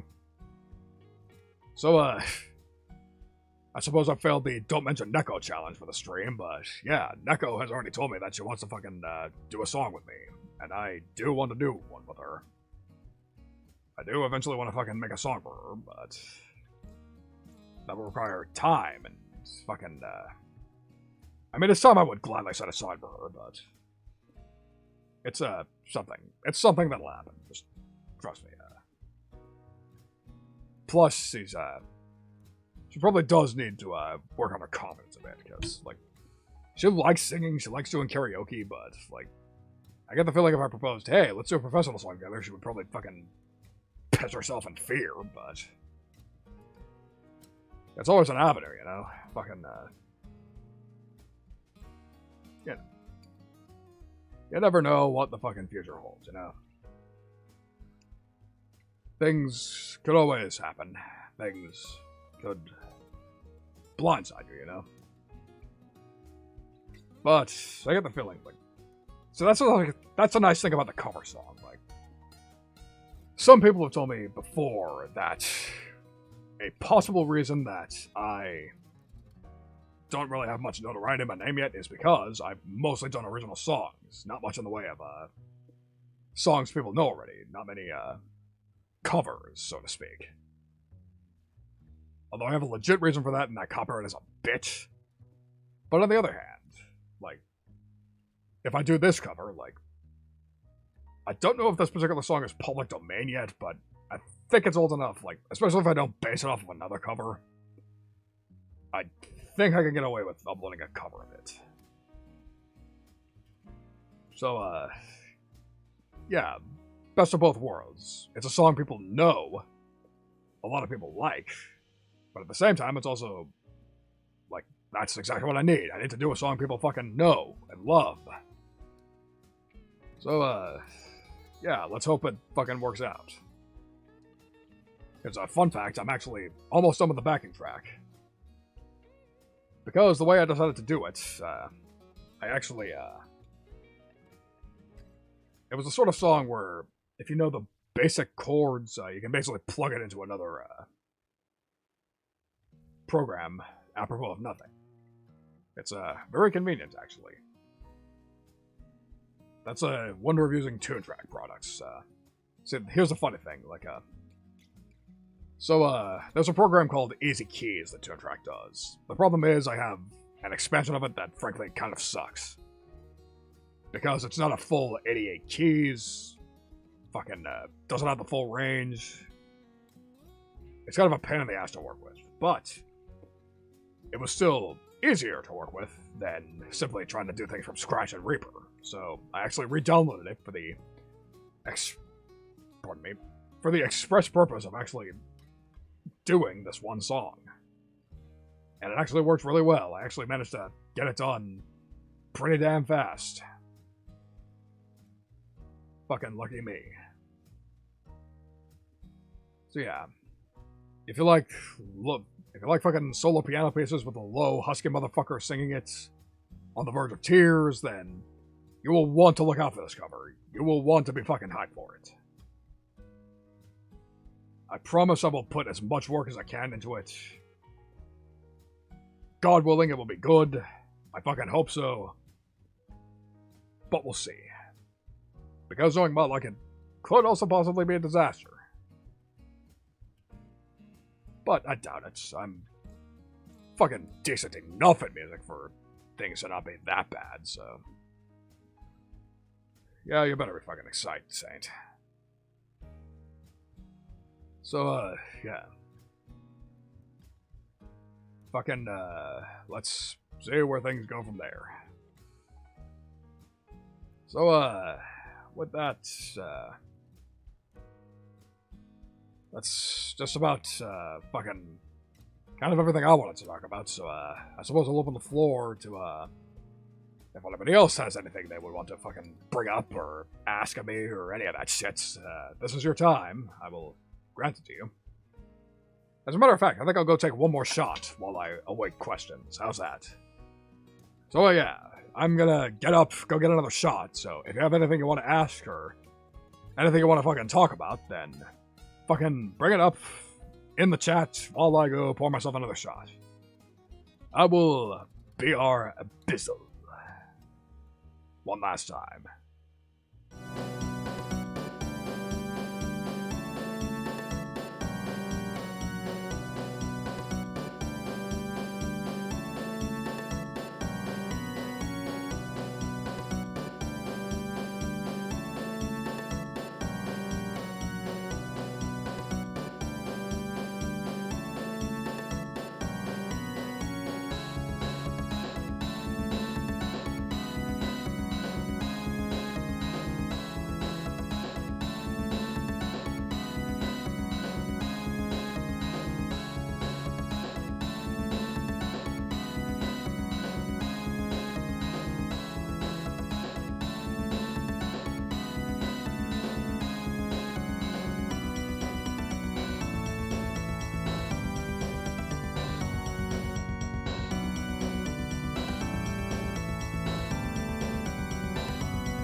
Alright, I am fucking back in action, so...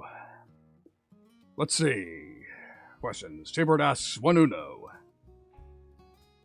That depends on if I ever fucking gather the will to...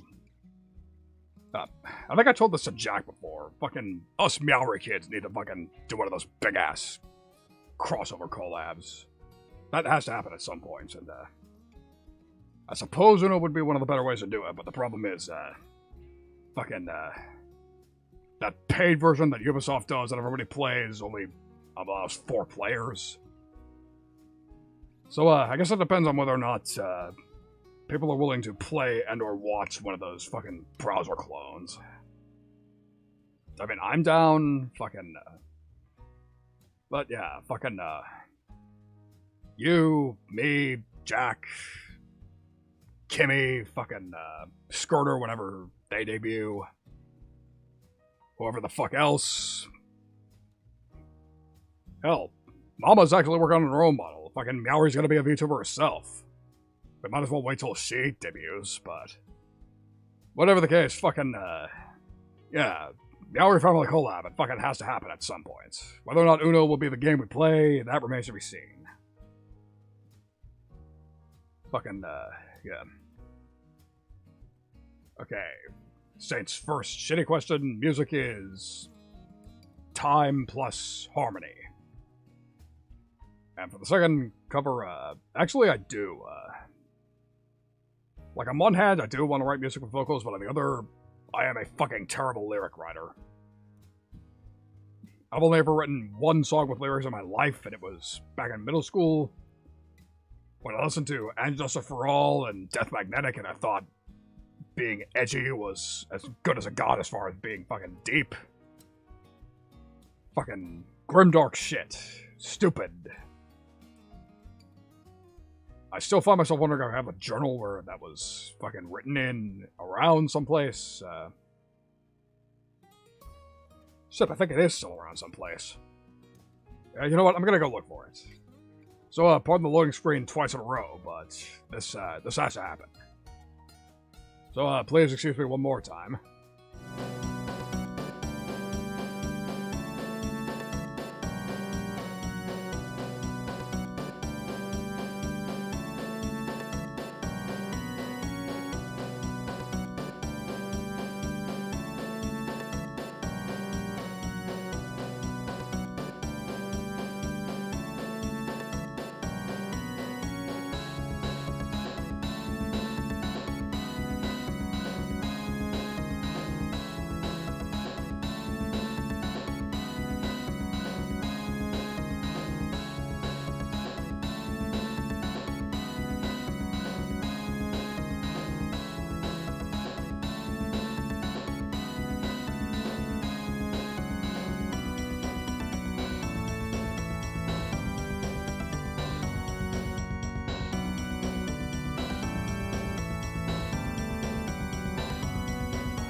Holy fucking shit, guys. So I may have just found a 2-for-1 special of fucking teenage Cliff cringe. You're fucking, you're gonna hear this shit. Not only did I find the notebook that had that stupid lyrics in it, fucking, God. You fucking,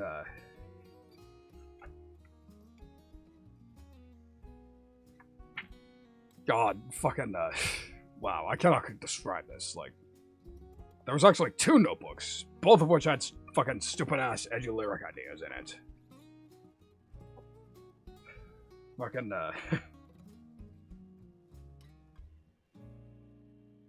Okay, so, let's start with, yeah, when I said ripping off and Justice for All, you gotta hear this passage. Okay, so, passage 1. Fucking, this wasn't part of the song I was talking about, but this was just some random thing I read that I wrote down that I thought sounded cool, and fucking, I'm just gonna let the passage speak for itself. Okay, so 14-year-old Cliff wrote down, I pledge ignorance to the needs of the corrupted states of America, and to the common folk for which it shows. One nation in chaos, unbankable, sans liberty and justice for all.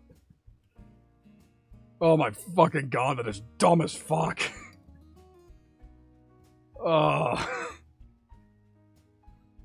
And yes, indeed. If you thought that was cringe, fucking, I got something other. Yeah, you thought that was cringy, edgy, fucking the worst of it. Not even the worst. Fucking. Okay, so. I think it's time to tell you, enough stalling. That was enough of the preamble. Here's the fucking song that I wrote. The lyrics I wrote. All the way back when I was 13 or 14 years old. The epic fucking poem that I wrote. By the name of As My Sanity Ebbs. That fucking name should tell you everything you need to know. Also, one more. Yeah, exactly. Fucking yikes. That's exactly what fucking 13-year-old who's listening to too much Metallica and thinks that's fucking deep. Fucking, yeah. Speaking of yikes, apparently there's one word that I, okay, so I should probably mention here in this, particular song lyrics, there is one word in here that, in a lot of contexts, is homophobic, but I didn't mean it that way when I was, that young. To quote The Simpsons, okay, so it contains the word queer, but I promise I meant queer weird. Like, this isn't supposed to be homophobic. Which is probably, going to, not help my case, but whatever the case. So yeah, As My Sanity Ebbs. Verse 1. What the hell has happened here? Everything's become so queer. Hatred now is commonplace. Every day it's taken face. All my love has disappeared, been replaced by darkest fear. Don't ask me about my life, this nightmare of death and strife. And now the chorus. My sanity it ebbs. Am I insane? My sanity it ebbs. I am insane. Blah blah blah blah blah, assuming fucking, I was probably gonna fill that in later, but never did. And then the last line, my sanity it ebbs. I am insane.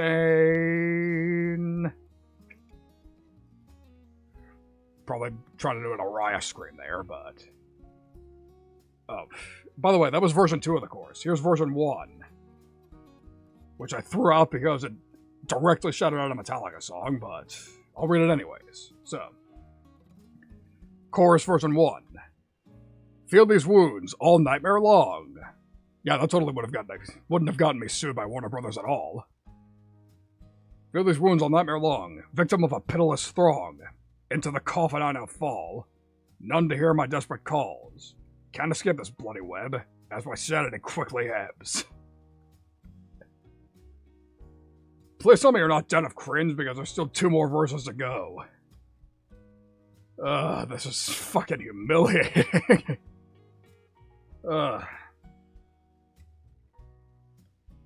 Alright, so, I'm not gonna give you any recovery time, I'm just gonna launch into verse 2. So now where am I to go? Despised by all, I can't amend. Have no chance to join the flow, undoubtedly at wit's end. Someone, I beg, hear my plea. God damn it, I'm not insane. I cannot just be a clod, but won't ignore my world of pain. And apparently I was supposed to launch into the chorus again. Okay, doctor shot time. Let's just go through the last verse before we fucking all lose our lunch.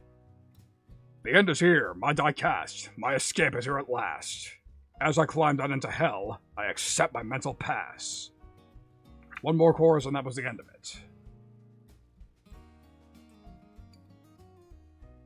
Oh shit.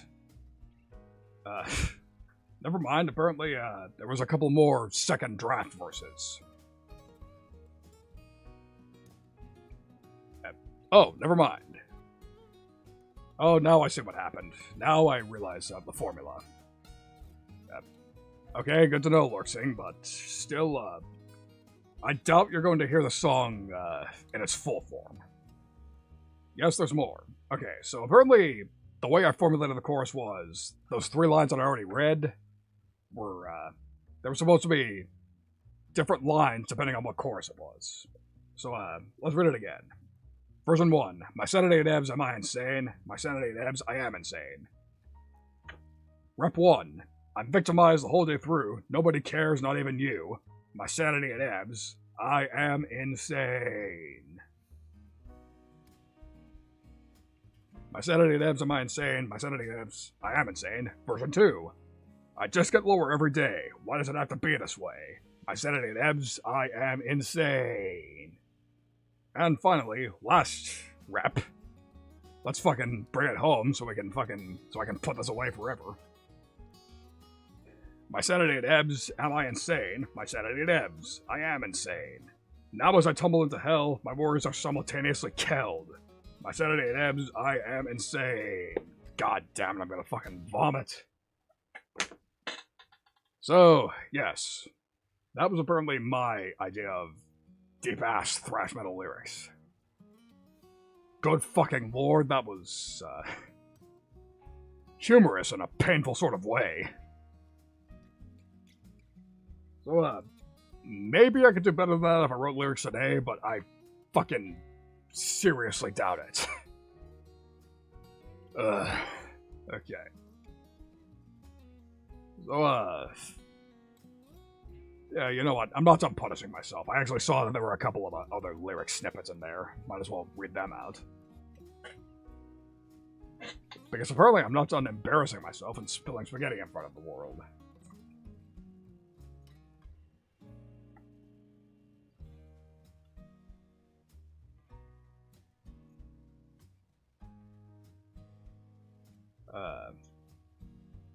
Okay.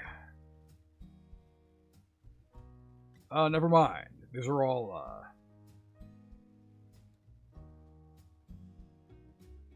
fucking,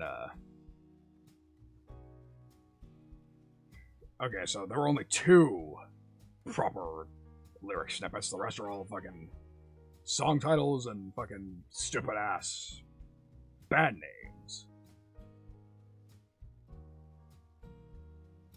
Fucking,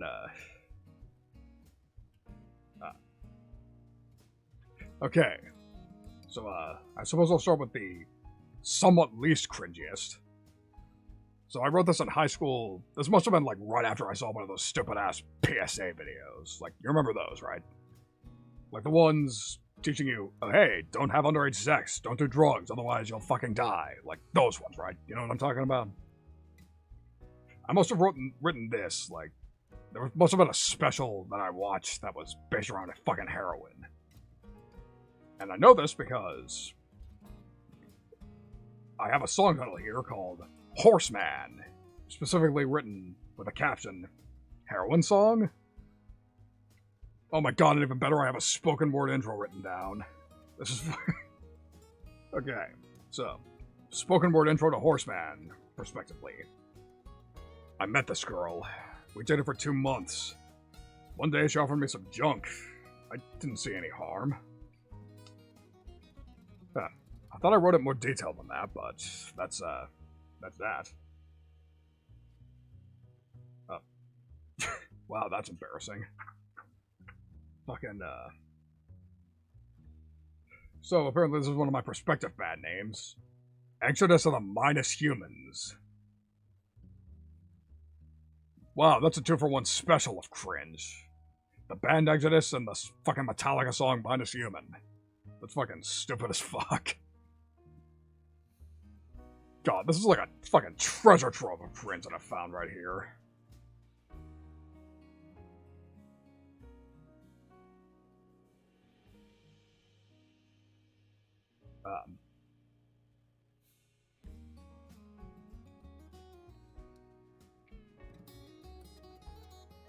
Oh my fucking gosh.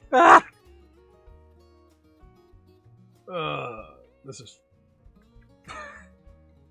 Oh, okay, fucking... Carv, welcome to the stream. Yeah, Papa did a good. I mean, not Papa, not Poppy, just fucking Calavera. Calavera did a good job with my fucking alternate model here. And you've come to the stream, part of the stream where I was fucking looking.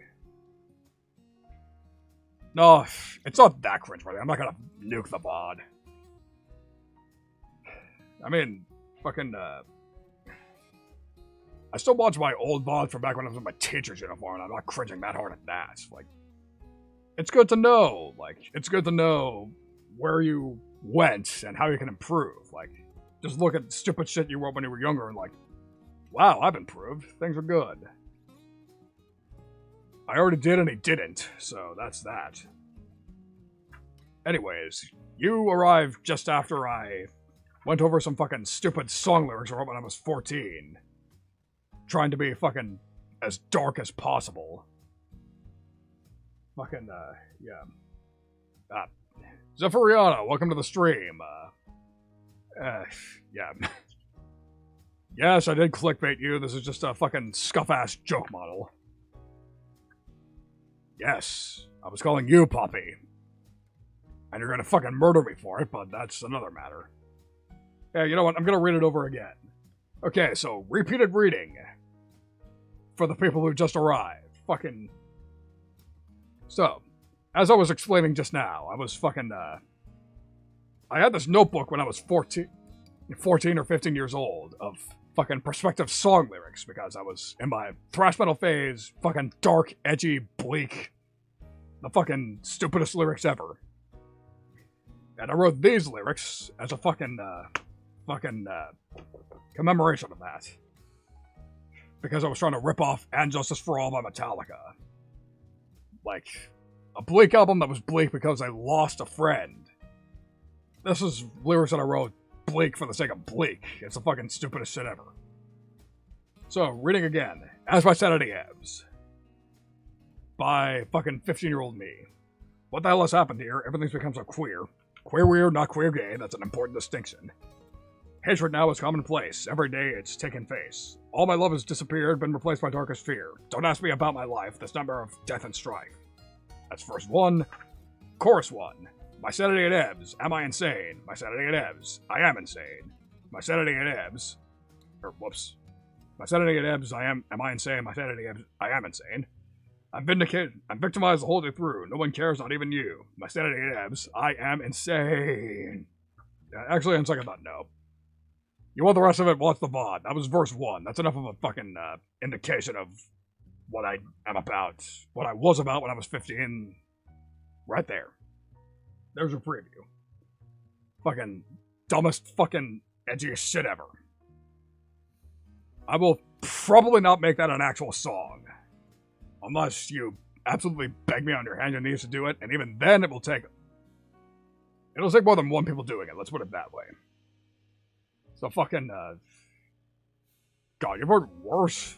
I find myself, oh, I shudder to imagine what you've heard. Anyways, let's move on to other things. So, here's some other random lyric snippets / song title snippets. Song titles. Soulless Forfeit. Beyond Recovery. Hellfire and Velvet. I Am the Unknown. And, here's another, apparently I wrote preliminary lyrics for one of the verses of Forfeit.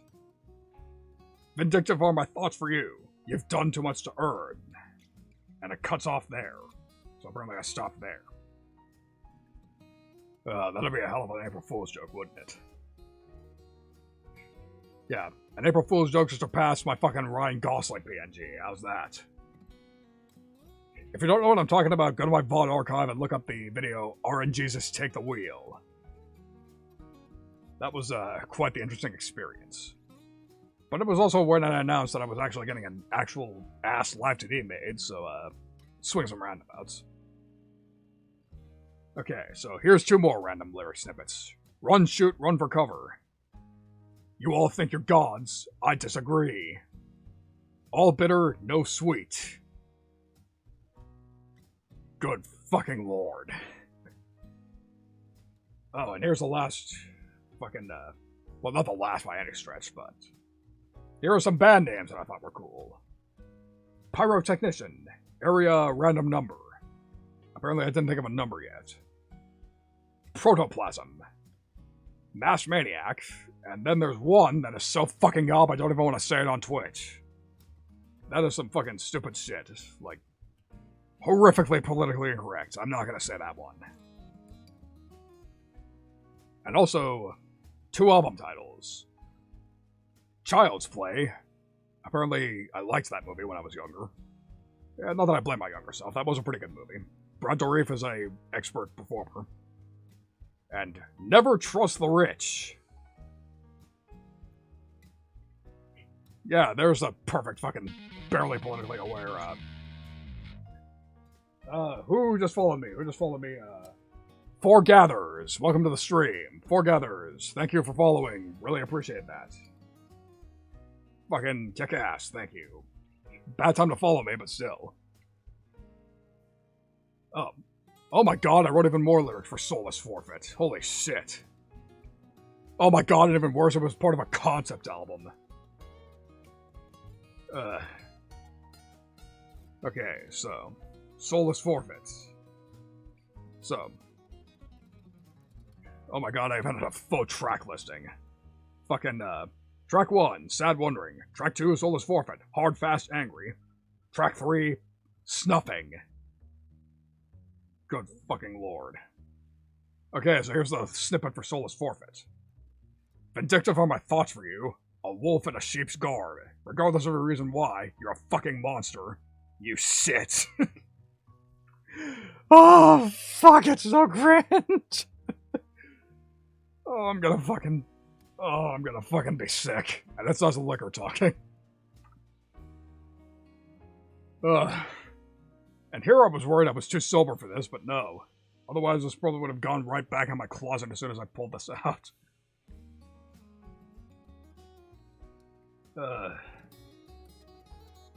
Fucking Christ.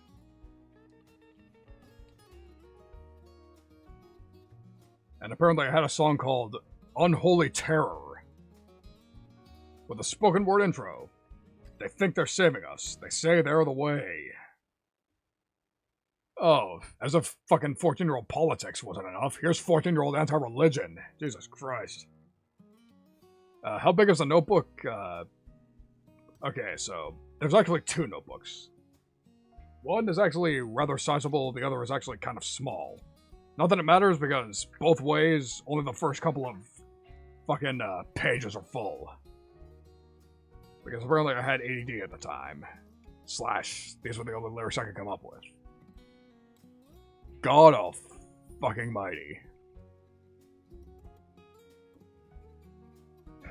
Okay, almost done. Okay, so apparently I had one more concept album. Following a man named Vic Van Denton, a brutal ballad of loss and vengeance.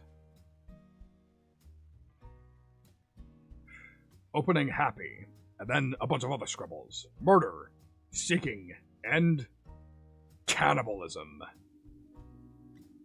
Wow, that escalated fucking quickly. I don't even want to know what sort of headspace I was in for that one.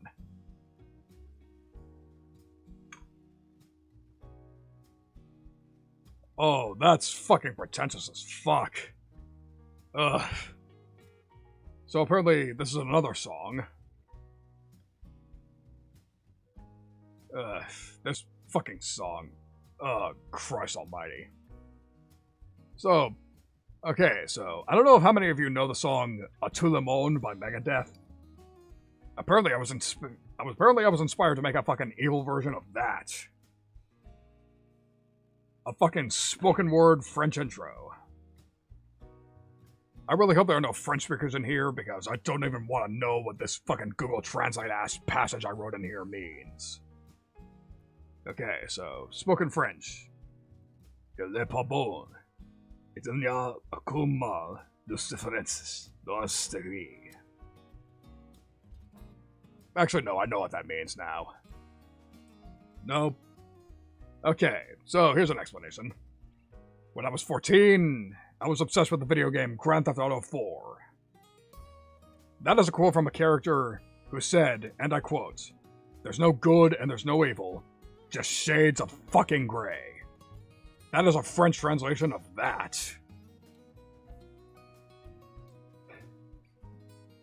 See, that sounds like a good quote out of context, but the problem is, it was said by somebody who was a complete piece of shit. So, that's the irony of that quote.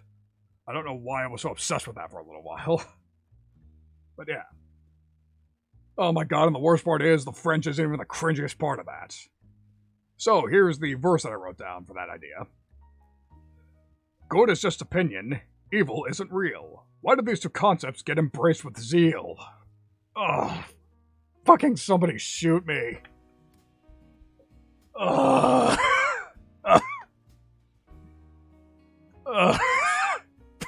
Fucking. Oh, I'm gonna die.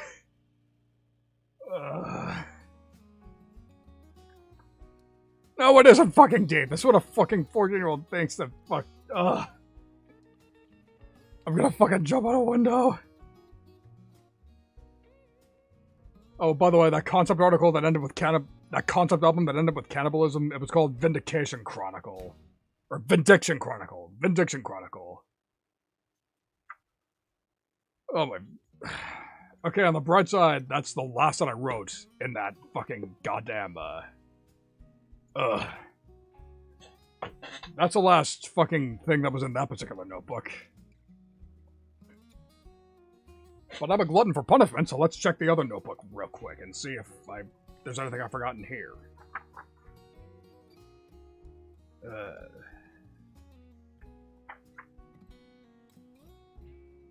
Okay, checking again.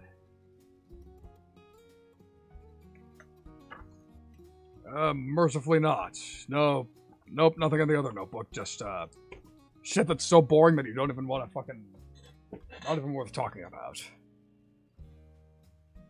Good God almighty. So yeah. That's a fucking nice little, plate of spaghetti that I just fucking spilled all over you people. Ariel, I fucking, wish that was the case.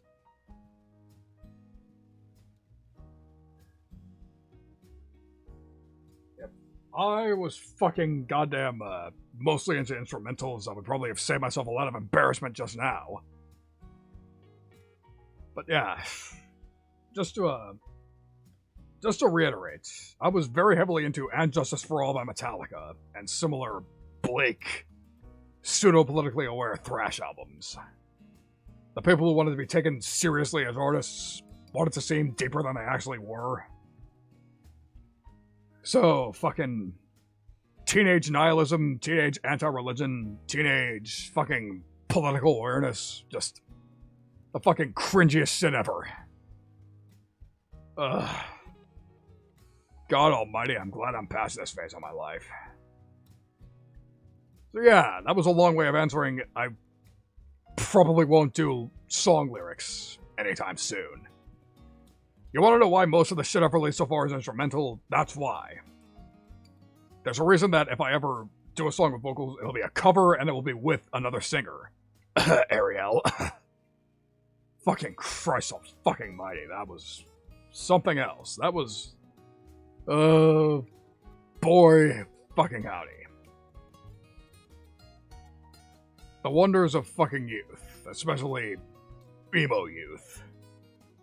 Because, yeah, despite the fact that that was all thrash metal, I actually was something of an emo for quite a while, and that's, something that sort of rubbed off on me still. See, that's a funny thing, like... The first half of, like, first year of high school, most of middle school, I was actually an emo. Like, I would deny it up and down. Well, I can neither confirm nor deny, Carve. And I'm glad to hear that, Ariel. I'm just glad you're not flat out rejecting me at all. Because I do want to work with you. You are... I just went on this tangent earlier, fucking, that I need female singers to work with, and you are pretty high on the list of obvious candidates, so, yeah, we'll need to talk about that at some point. Because I'm fucking terrified of singing on my own, and fucking, yeah, that's the score on that. Plus, I just fucking want to work with female singers in general for a couple of songs, and that's, again, you're on the short list of obvious candidates. Anyways, back to the tangent. So, fucking, first half of high school, I was emo. And then the second half, I went through my metal elitist phase. So yeah, you thought that shit I wrote down was cringy? But the second half of high school, I was full-on Manowar. Fucking Wimps and Posers leave the hall. If it's not true metal, it's garbage. To the point that I stopped listening to metalcore, stopped listening to nu metal, thought deathcore was the stupidest shit ever, thought that pop punk was stupid, like, refused to listen to anything that wasn't, like, hardcore death metal, fucking tried and true 80s metal bands, fucking, obscure underground death and black metal. It was embarrassing. I was a fucking jerk to talk about as far as music went. Like, I tried to play it down. Like, hey, here's an example. Like, there was this one conversation I was talking to a kid about fucking music. They mentioned, oh hey, you should listen to Slipknot. Their drummer's amazing. Which he was true about that. Rest in peace, Joey Jordison. So yeah, nowadays, I'm well past that phase, so I will admit, I actually like Slipknot. They are a good band. I don't care who fucking says anything. They're a good band, and Joey Jordison was an amazing drummer. But at the time, I was in my elitist phase, so I downplayed that somewhat. Like, yeah, he is a good drummer, but Slipknot's not really my thing. And I specifically brought up Amon Amarth, the Viking melodic death metal band. Which, granted, are also an amazing band, but, again, I preferred them to Slipknot because metal elitist. And fucking, specifically I said, oh yeah, you should listen to Amon Amarth. Their drummer's also pretty sick. I don't know if the kid actually listened to them after that, but, yeah. And then another story, like, there was actually this friend I had in high school where fucking, we were talking about starting a band. And for influence, I told him, hey, you should listen to this one Strapping Young Lad song, Love. Yeah, Strapping Young Lad, Devin Townsend's old project. And he absolutely could not get into it. Like, no, this is fucking too much. Like, no, just no.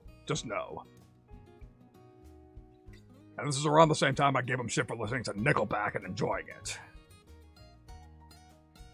Fucking, like, sure, they're a meme, but, like, fucking, yeah. I'm not gonna go too deep into that, but, yeah. And he was like, okay, you're being a fucking complete asshole. Like, you're completely denying my music in favor of your own.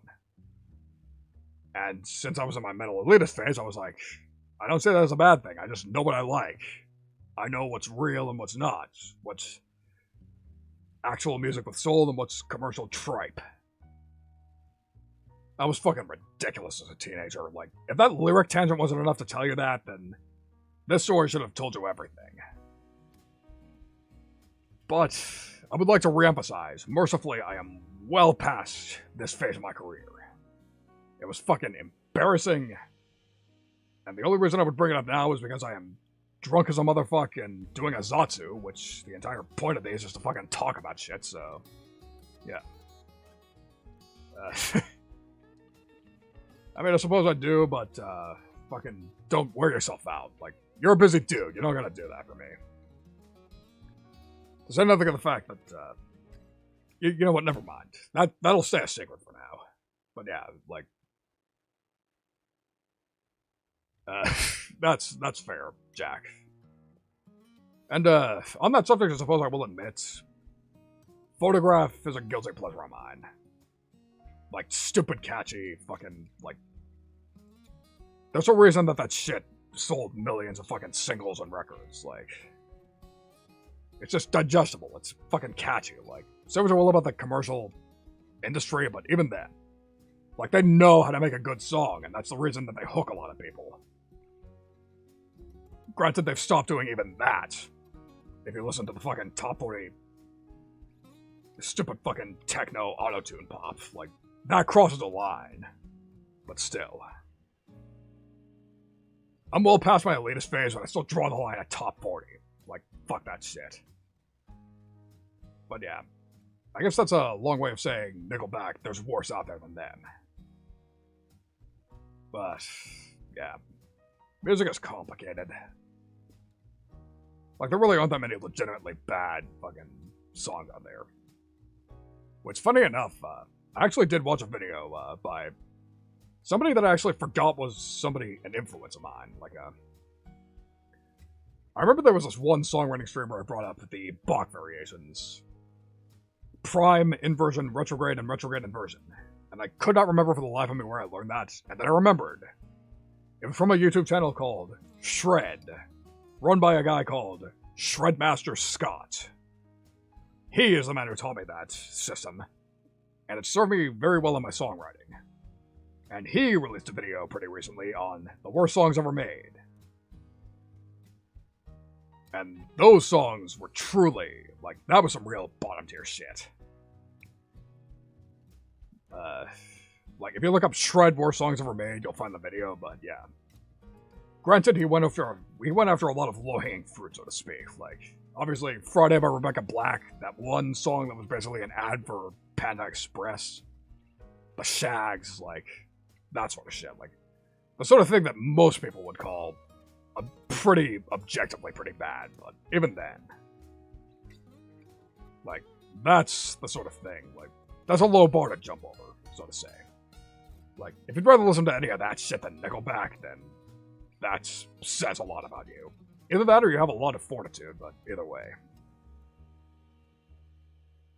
So yeah, hopefully I'm better than that, but we'll see. That's up to you guys more than anything. Except for fucking Hajime Os. I'm still proud of that one, and I don't give a fuck who says anything about anything. That song is great.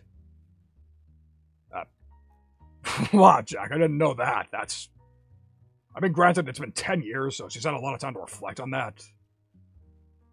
That reminds me of another fucking thing. Like, Vanilla Ice's Ice Ice Baby. Like, somebody mentioned, like, I don't remember what site I read this on, but somebody compared it to that one embarrassing high school photo that you don't let anybody look at. And it was a fucking top single. That was Ice Ice Baby. So that's probably what Rebecca Black thinks of Friday. But hey, people fucking smell easy money, they're gonna fucking go for it. No matter what. Even if the end product doesn't end up being all that fucking good in the end. People are fucking silly as a motherfucker, you know that? But what are you gonna fucking do? Again, there's a very good reason most of my music has been instrumental so far. Because I am very good at making decent sounding instrumentals. Again, especially Hajime Os. Fucking go listen to Hajime Os again. That song is... Yeah, you know what, fuck it. I'm looking at it again. I'm going to link it in the fucking chat, because I want you to fucking listen to Hajime Os again. Well, again, that makes sense if that's true, Carve, but again... It's out there, but... no helping it. Okay, copy link. Again. Hajime motherfucking Os. Go listen to this again. I am still incredibly proud of this. I don't care if it's vain. It's a good fucking song. I don't care what anybody has to say about it. God damn it, that song's good. Although again, like, this is something I conversed with, this is something I talked about somebody else about. That my songs about fucking other VTubers are the ones that always turn out the best. Because again, like, before this, there was also my song for Carmine, which I will go ahead and link as well. So, if you have not heard this one, this is Hellfire Hymnal, a song for Carmine Phlegathon. My friend, one of the first people who truly welcomed me to Chubadum. He's been a good friend since the very fucking beginning. He still is to this day. He is awesome dude. Fucking, if you're not following him, what the fuck are you doing? Let me see if I can, okay, I don't have any of that fucking chatbot shit ready yet, so let me see if I can, find his channel. Fucking modern problems require modern solutions, so let me see if I can find,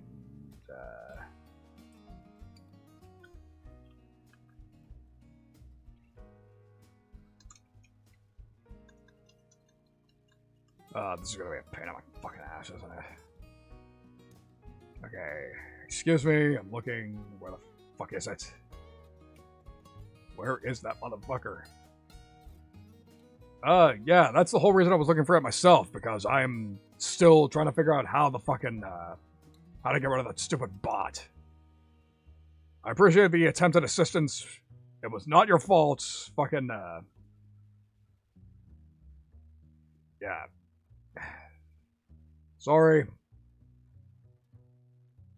God, I look like a fucking dumbass. Ah, there he is. Copy link address. Please tell me. Yep, here we go. Twitch.tv/Carmine_CH. This is the dude I'm talking about.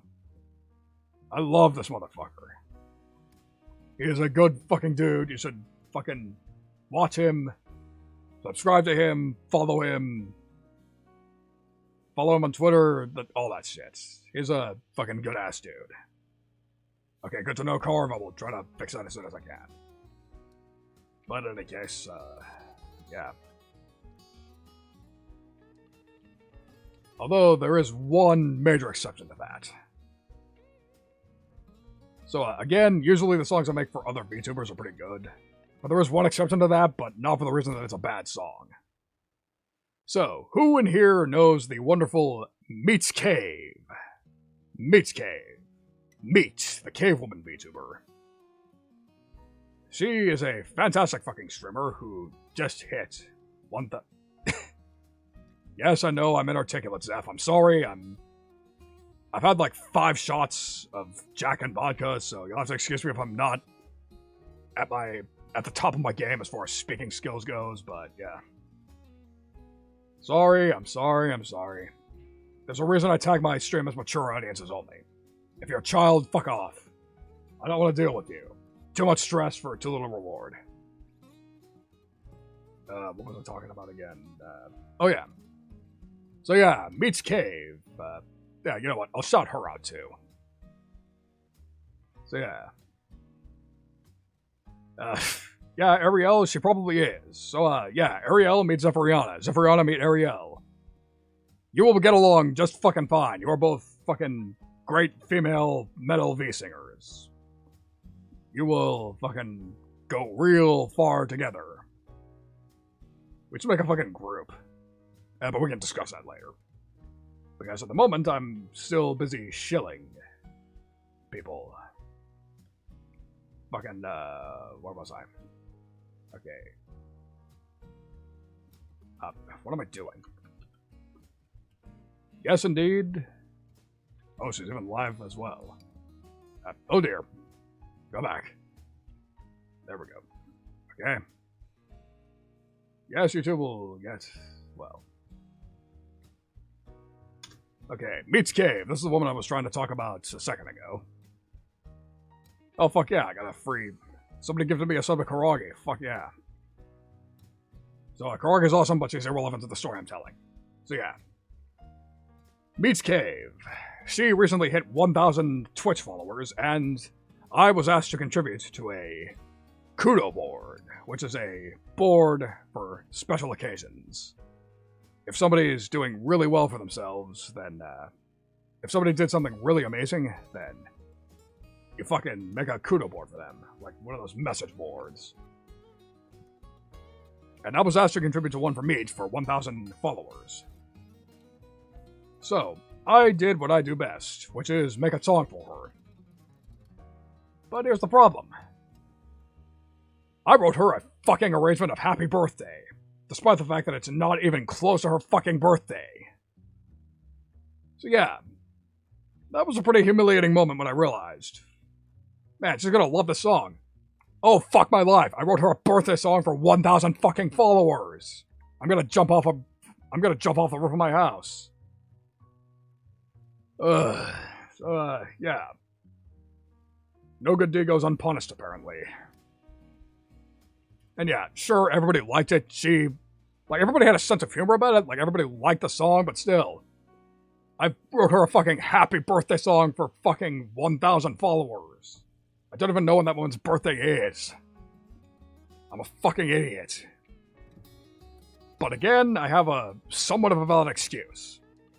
Because not too long before that, Kudo board, I contributed to another Kudo board for another amazing VTuber who I will go ahead and shout out. No, I don't have to shout her out. Well, I will anyways. So, this woman. I contributed to a Kudo board for this woman, Yoro Yo-Yo Virtual. This amazing ass woman of Shiriyuri Protection. She drew most of my emotes, so if you've used VCliff Drink, VCliff Yabai, then you have used her handiwork. She drew all my current emotes. She is a wonderful fucking woman. So, when I was invited to contribute to her Kudo board, which actually was for her birthday, I jumped at the chance, and I wrote her a birthday song, and it was fucking amazing, and I had nothing to be embarrassed about, at all. Because it was actually her birthday, and it was fantastic and fitting. So, I guess I got mixed up. I guess I thought Kudo board equals birthday, and that's why I fucked up with meat. So yeah, that was embarrassing, but again, I can't complain too much because, again, she liked the song. Like, she directly told me on Twitter, like, oh, don't worry about it. I still enjoyed everything about it. And she even went on a tangent about the karaoke that I missed, that she tried to sing a song I tried to suggest to Takamura Takako, the maid. So she tried to sing it instead, and it was the nicest fucking thing ever. But, yeah. So yeah, lesson learned. Fucking main idea of that tangent, I'm a fucking dumbass. But, no harm done in the end. Yes, Takako. Man, that still fucks me up that you fucking followed her. Like, I remember showing up to her first, like, endurance karaoke stream, and I'm like, holy shit, what's my fucking brother doing here? Small world, brother. Small fucking world. Takako's a good girl. Like, I see why you follow her, why everybody else follows her. But there's one thing that kind of sucks about following her. There's one thing that kind of sucks, and that's the fact that she is currently playing Robbie Ribby, which is a game I was planning on playing, and I already streamed one episode of. So I was like, fuck my life. Nobody's gonna watch me play Robbie Ribby when they can watch a fucking cute anime maid play her and play it instead. So yeah, for those who were wondering where my fucking Robbie Ribby playthrough went, that's why you haven't seen it. I'm like, why the fuck would you watch me when you can watch Takako play it instead? There's nothing fuck up about it. I'm fucking plastered. Just don't listen to me. Don't fucking take anything I say seriously at all. I'm just fucking shooting the shit. This is content, bro. Fucking, yeah, just do it.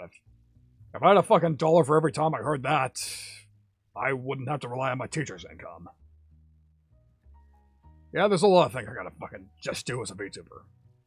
I just gotta fucking talk to fucking people about collabs. I gotta talk to V-singers about fucking doing music with them. I gotta actually hang out with friends, make connections, but I am a shy little bitch. I don't know what I'm doing. I'm just trying to fucking make it work. Lord, I was born a rambling man, trying to make a living and do the best I can. When it's time for leaving, I hope you'll understand I was born a cringe-ass fucking VTuber. Okay, so that's not the oldies I'm gonna cover, but fucking even further back than that. I love that song, though. Especially the ending solo. Allman Brothers are underrated, man. Which brings me to, shit, never mind. So, for those of you wondering why I'm into metal and all that shit. So, I think I've told before that half the reason me as a fantasy dumbass knows so much about Earth culture is because the Chronomage is imported entertainment all the time. Computers, TVs, video games, all that shit.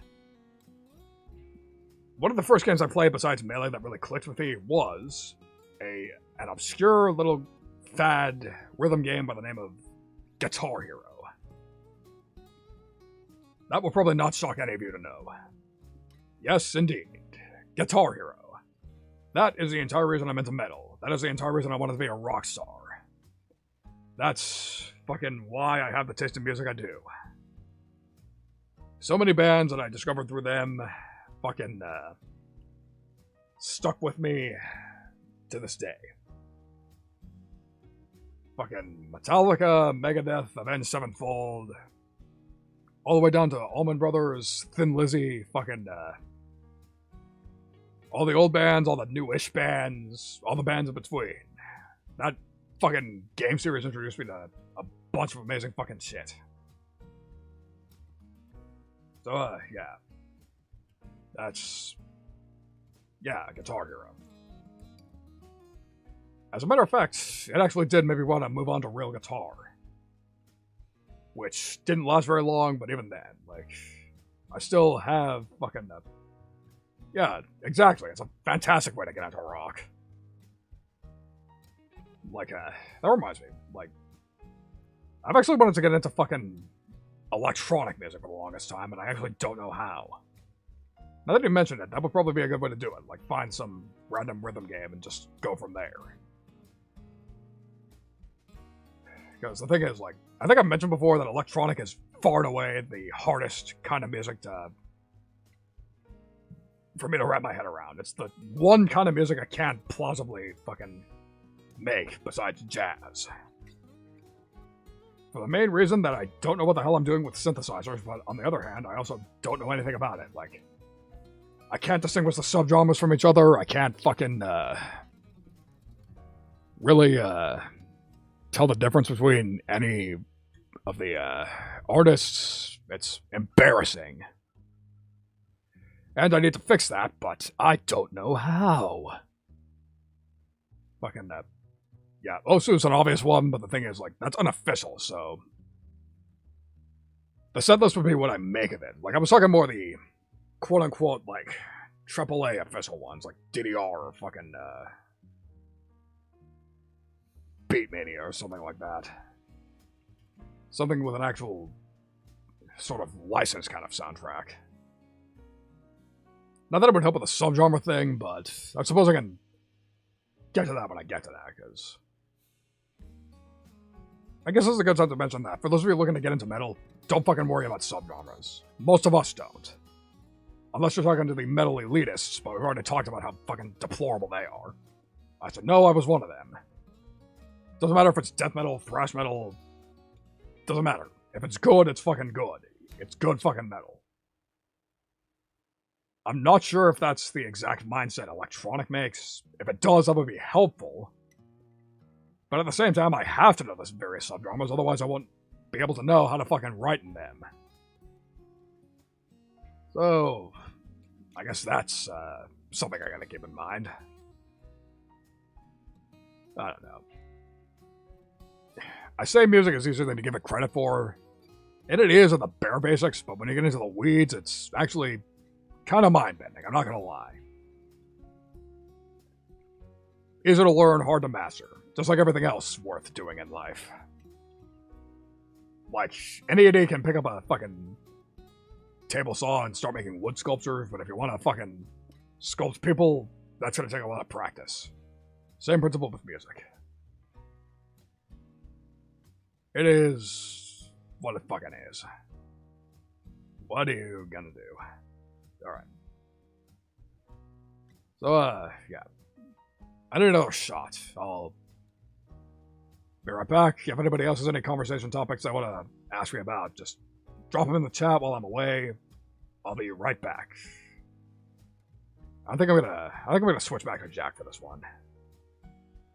Either way, I will be back as soon as I can.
Alright, I'm back, and apparently nobody has any questions, so fuck it.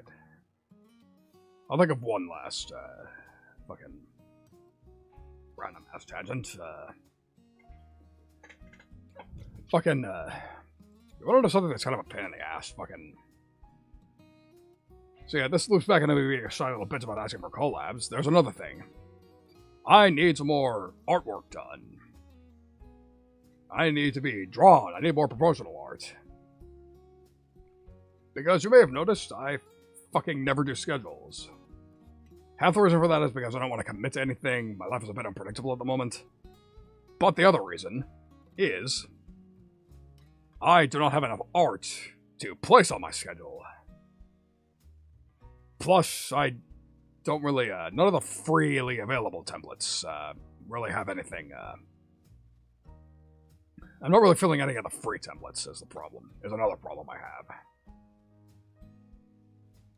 Then again, last time I bitched about that, I remember, fucking, Lou.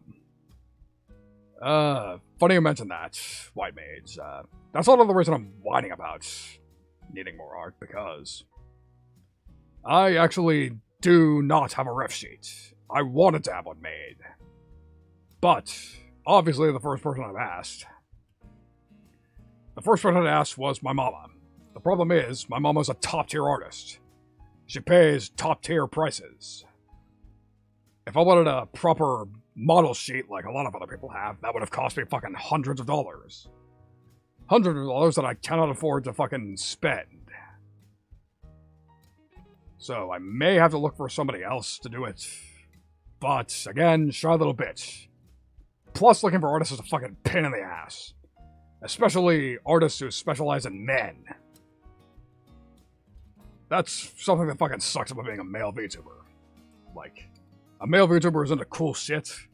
There's basically nothing for you as far as free assets go. Fucking everything is cutesy, pastel, fucking soft. Which is fine and dandy if you're into that, but I am not. So, I have next to nothing to fucking work with as far as free assets go. And as far as finding people to commission, that is a whole fucking pain in the ass in and of itself. Because again, everybody wants to draw cute anime girls, nothing about badass anime men. So, that's the fucking score there. See, and that's the other thing that sucks about Twitter, like,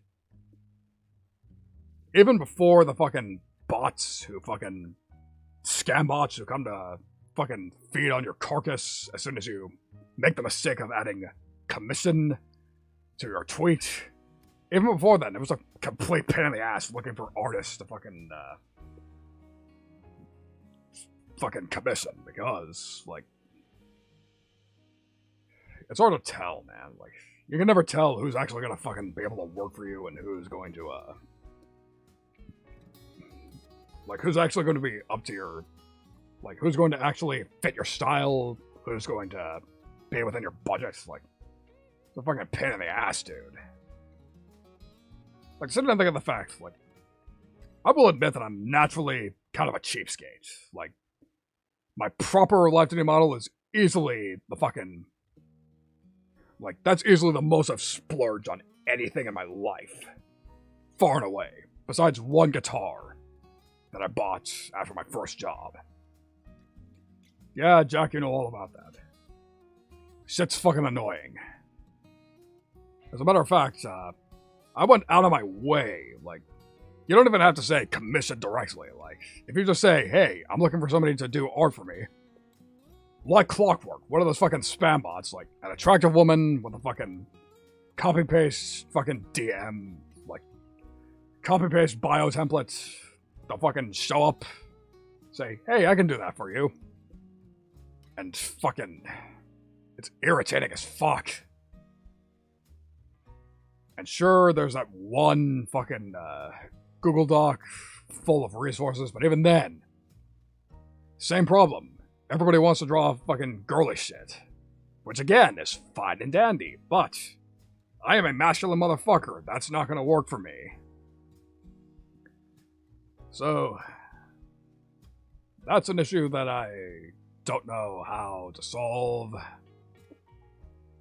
It's a fucking pain in the ass, but it's something I just gotta fucking live with because nobody likes male VTubers, which I don't blame them for. Cute girls are fucking cute. They're wonderful to watch. But at the same time, fucking, I don't know where I was going with that. Besides, yes, yeah. I need art and I don't know how to get it. That's the bottom line. I need art, I don't know how to get it, and I don't know how to get it within my budget. Because again, I'm not made of money by any stretch. I don't think I'm going to spend anywhere near as much as I did on my model for anything else in my life. It's painful, but it is what it is. I fucking wish I knew more artists, but even if I did, I'd probably be too shy to fucking approach them, so fucking shit sucks. I'm a loser. That's bottom line there.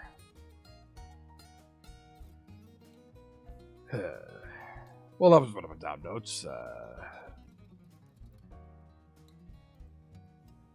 I mean, there is one major, big-time fucking, advantage to the fact that I splurged. Maori is expensive as fuck, but she's been good to me as a latchkey parent, and I have a good family behind me. You've seen Jack and Thunderbird and chat. Kimmy's been pretty good to me too. Fucking, Skirter's been amazing to me too on Twitter. I can't wait till they debut. Like, I can tell they're gonna be, like, real good. And who even knows how many other children will come out of the woodwork and hang out with this family. That's gonna be some real amazing shit once, they come around. But they have to get over their shyness or else come out of the woodwork themselves. Because I know that the fact that, again, Yaori's gonna be a VTuber herself. That's gonna fucking kick ass. I can't wait to support her in that endeavor.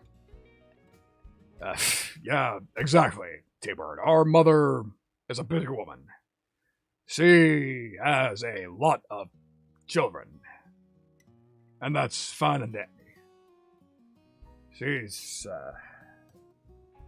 knows what she's about, and she can work it. Wow, I'm shitty. But that's a score on that. Fucking, yeah. Motherfucking Maori family, watch the fuck out for us. We're gonna fucking take over this bitch. Just fucking, you wait. Me, Jack, T-Bird, fucking Skirter, fucking Jimmy, whoever the fuck else. Once they come out of the woodwork and join the family proper, we're gonna fucking take over this fucking niche. Just you fucking watch. God damn it. Yeah.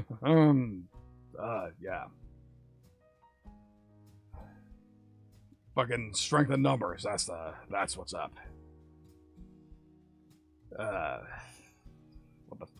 What else was I gonna talk about?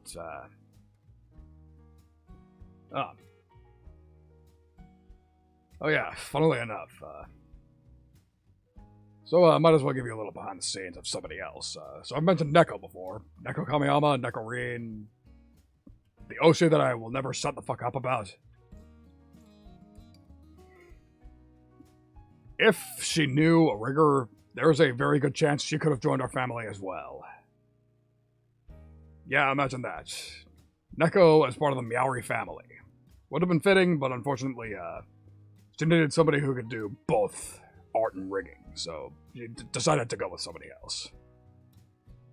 But just imagine.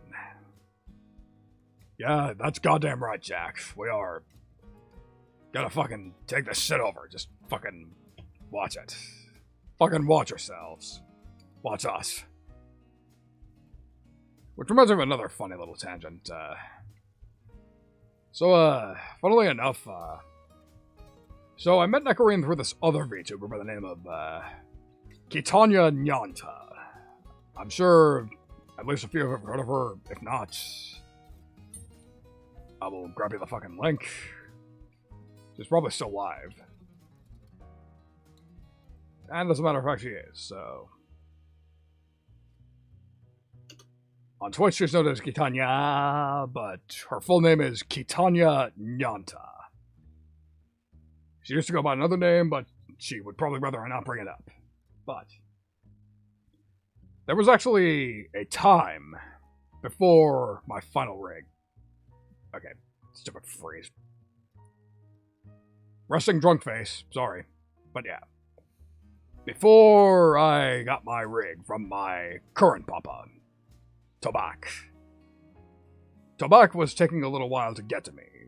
Dude was busy. He delayed it by like 2 months, but eventually I got my rig and the results speak for themselves. But there was a very brief time where I was considering just saying, fuck it. And having Tanya rig me, because the impressive thing about Tanya is that she drew the art and rigged the model herself. Completely self-made VTuber models, Latini models. That is fucking amazing no matter how you slice it. And as a matter of fact, before Neko got quote-unquote a professional model, all of her rigs before then were rigged by Tanya. So for that reason, I was actually strongly considering for a little while, hey, I should have Tanya rigged for me. That'd be pretty nice. Would save me the trouble. But eventually so the thing is, I'd already paid Tobak for that by the time I had that consideration, so I was like, you know what? I already paid for a Tobak rig, I should just wait it out, just discuss it with him. Or better yet, put my fucking foot down and tell him, hey, I need my rig soon. And the rest on that is history. So that's the score on that. Okay, so that was a bit frustrating, so let's go back to something positive. Let's talk about Kitanya some more. How's that? So, Kitanya. I owe a fucking massive debt of gratitude to Kitanya. Neko may be my Oshi, but I still owe a lot to Tanya. Like, I would never call her my Oshi, so to speak. To say nothing of the fact that before I discovered Neko, I thought the term Oshi was kind of cringe. But Tanya was the entire reason I had any faith in VTubers that were not from Japan or Southeast Asia. She was the one who made me realize, oh shit, an English-speaking VTuber actually can be viable. Fully English-speaking, not one of those bilingual deals. Which, granted, bilingual VTubers are pretty amazing in and of themselves. There's a couple of them that I still actually insist on watching. But Kitanya was the one who taught me, yeah, full English VTubers. There's actually potential in this. This could be cool. Funny thing is, as a matter of fact, she actually indirectly led me to the scene that I'm part of right now. Which, again, I'm really lucky to be part of this. Like, I mentioned this earlier in the stream, that I actually came into existence in a very good scene. People knew me already, people were willing to support me, and that's really more than a lot of people actually get. But fucking, yeah. Well, yeah. That's fair, Jack, but, like, okay, so Oshi is actually idol terminology. Like, it's kind of cringe, but it's just the best term I have. Like, in the VTuber context, Oshi means absolute favorite streamer. Like, one that you would catch every stream of, talk to all the time, join their discords, and fucking play games with them, that sort of shit. Which fucking, like, again, it came from, like, it's technically from idol, fucking, like, it came from idol terminology, because, like, again, no point in beating around the bush, fucking Hololive. Hololive has the fucking idol model, ergo, a lot of idol terminology comes from them. Like, not just Oshi, but also DD, Daridemo Daisuki, which means you love everybody. Everybody's your Oshi. But, yeah, fucking, yeah. So, but the thing is, there's a lot of gray areas in that. Like, you can not be a DD, but you can also fucking, well, if you put it that way, I guess you are a DD, but there's nothing wrong with that. Like, the friend of mine who's mostly into Asian VTubers, my Rabbit Hole Sherpa that I brought up earlier in the stream, he is a self-described DD. But again, there's nothing wrong with that. That means you're willing to, just check out everybody. Give everybody a chance. Fucking, you know. Those are very good VTuber historians, so to speak. Like, he's the sort of dude that I should probably talk into, like, making a fucking wiki for VTubers, or like I should have him make videos about VTubers or something. Because that dude knows a lot. Like, he's practically a VTuber historian. Fucking, like, he knows a lot. He's been in the trenches, like, he's experienced enough in the internet in general to realize, like, to see things over again that happened again in VTuberdom. Like, I fucking need to, like, he's a good dude. Like, I need to fucking talk him into doing a bunch of shit. Like, he'll probably never become a VTuber himself because he's, like, not fucking... He has no interest in streaming, last I heard of. No fucking real, celebrity to speak of. Like, he would... I mean, I think he has a charisma, but he would say otherwise, but... You know. You gotta talk people into doing this sort of thing. Jack, funnily enough, there actually is already a VTuber wiki, but the problem is, it's on fandom, and fuck fandom in the face. To say nothing of the fact that, like, you know, it's a fandom wiki, those have all sorts of disadvantages. I can't recommend it in good consciousness, but at the same time, it's the only one that's, like, fully fucking, that covers everyone. And even then, like, most of my scene isn't on there, so... It's a nuanced situation. It's, kind of a, yeah. Yeah, fandom sucks ass, exactly. Fuck fandom. There's a reason all the fandom wikis worth mentioning moved on to other fucking domains. Like, decided to become their own websites. Because that website sucks. The company behind it fucking sucks. It's just all... It's all bullshit. You dig?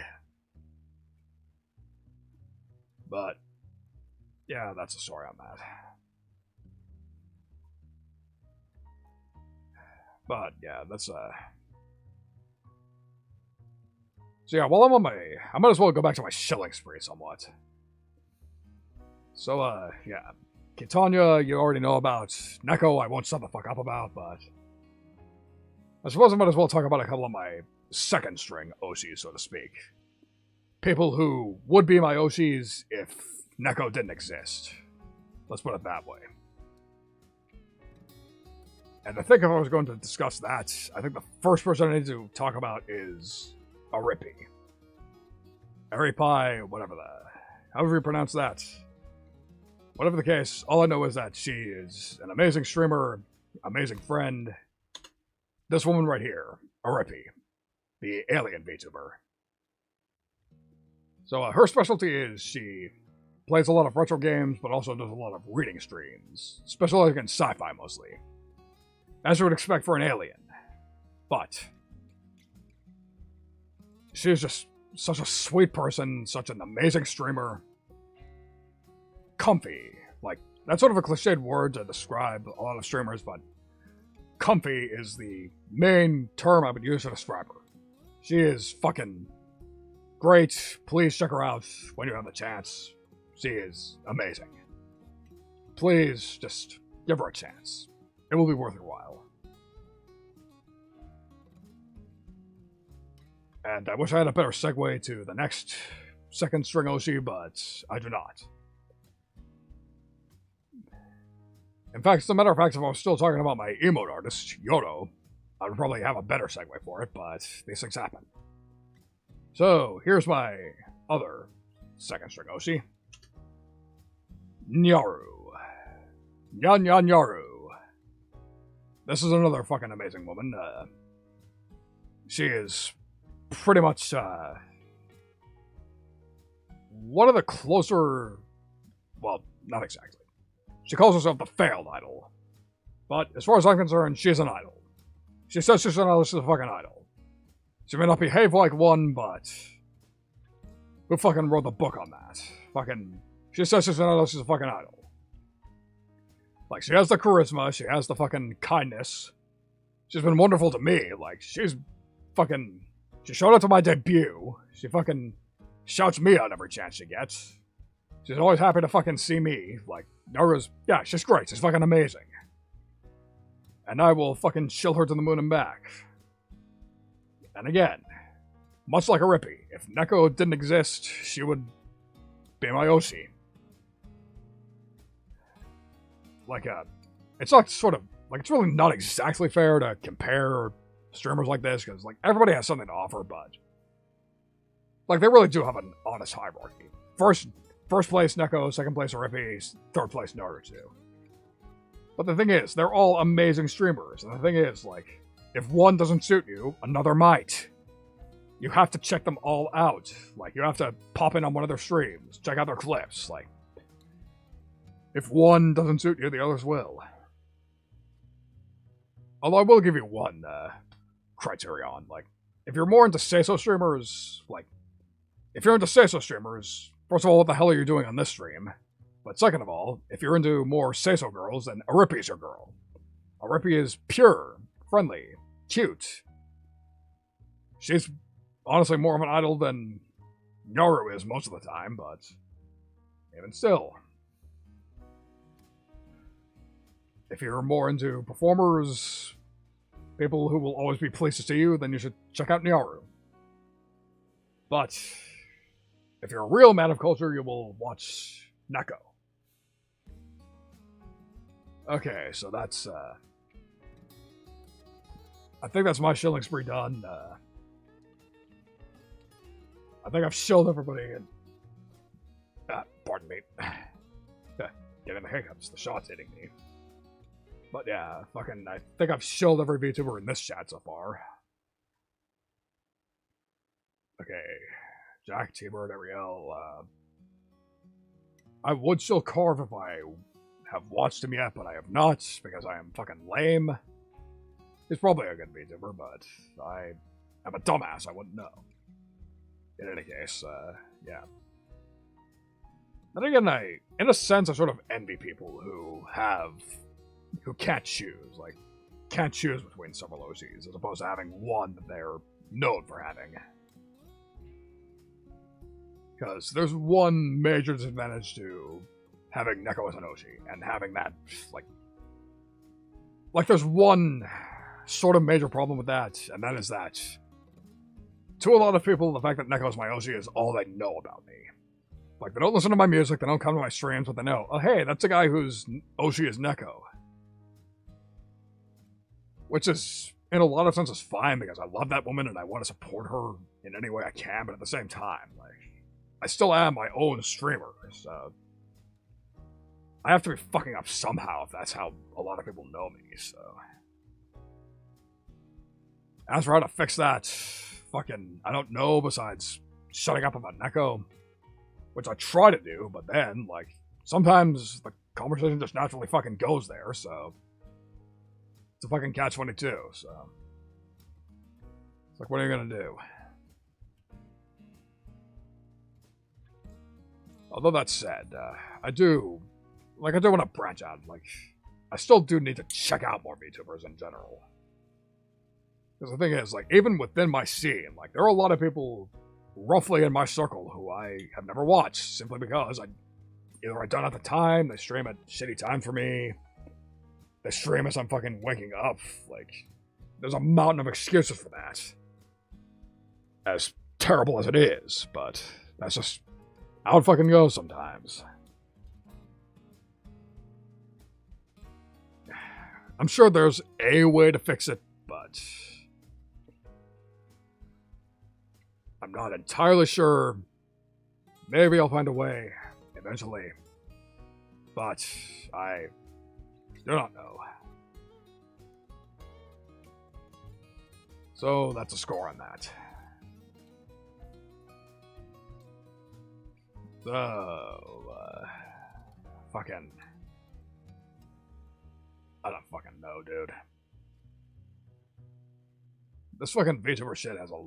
It gives you a lot to think about, you know? Like, I know a lot of fucking beginner VTubers, like... A lot of people like to fucking whine about the numbers. And the thing is, I'm never gonna do that. Like, to be blunt, I don't give a fuck how many people come to my streams. Like, I do this because it's fun. I do this because it's a decent way to promote my music. Fucking... It's a good excuse to just do things that I otherwise wouldn't. So, it's fine in that sense, but on the other hand, fucking, I sort of do wonder about how good I am, because it just occurred to me, because at the end of this month, I will have been doing this for 6 months. That's kind of a long time to have been doing this. There are a lot of VTubers, high-profile ones, who didn't even last a week. And here I am. I've been doing this for 6 months. I've been doing it in this form for about 4.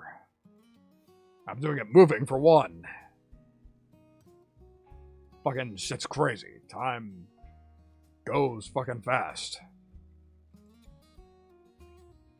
Which means I should probably give serious thought to how to improve things. But the thing is, I'm actually not quite sure how. Like, there are dead obvious things I could do to improve, but most of them would cost money. Which in some cases I'm willing to drop, but in others I'm like, fuck that. But then there are others. Like, I do want to cover more music. But, as we've established, it's... fucking, Okay, so I don't know if I've admitted this earlier in the stream, but, I said before that I want to do some more cover songs. That would be an easy way to get some notoriety. However, I've already rejected one idea for a cover song. For the simple reason that figuring out the beats per minute, trying to make a tempo map off of the original song, was proven to be a complete fucking pain in the ass. But I suppose I'll reveal it to you because I'm probably not going to do it at this point. Fucking Simple Plan, How Could This Happen to Me? Technically untitled. I was going to cover that song because... for the stupidest fucking reason ever. So, the other night, a couple of weeks ago, I was watching this stupid video, and it included, as a joke, somebody fucking crying, like into those scenes that happen in some comedies where somebody's like upset for no good reason, and they play that song untitled in the background as part of the joke because it's so fucking overwrought, it's impossible to take seriously. So, that's what ended up happening. Fucking, somebody did that in their video. But to throw off the copyright bots, they pitched it up. A half step up. And then I thought, oh wow, that actually sounds really good pitched up. To the point that I actually want to cover it. And so I wanted to do it. As a matter of fact, I was actually going to fucking do my own arrangement of it. Like, as opposed to the pure, cheesy piano arrangement of the original, I was actually going to do it as a full fucking rock metal ballad sort of style. But again, I was trying to figure out the tempo and it fucking drove me absolutely insane. So I ended up deciding, fuck this, I'll do some other song. Which, as I mentioned before, I will not reveal yet. I want to keep it a surprise. But you'll know it when you hear it. So yeah, if you wanted to hear me sing Simple Plan, you're shit out of luck for the moment. But that was the plan. I'm fine with spoiling that because it'll not happen at this point. At least not immediately. Maybe my patience will find itself again, but for the immediate moment, forget it. Anyways, fucking, yeah, no, it wasn't. See, the irony being, like, Simple Plan is, like, on the same level as Nickelback, as everybody makes fun of that band. Like, they're fucking stupid, simple, overwrought.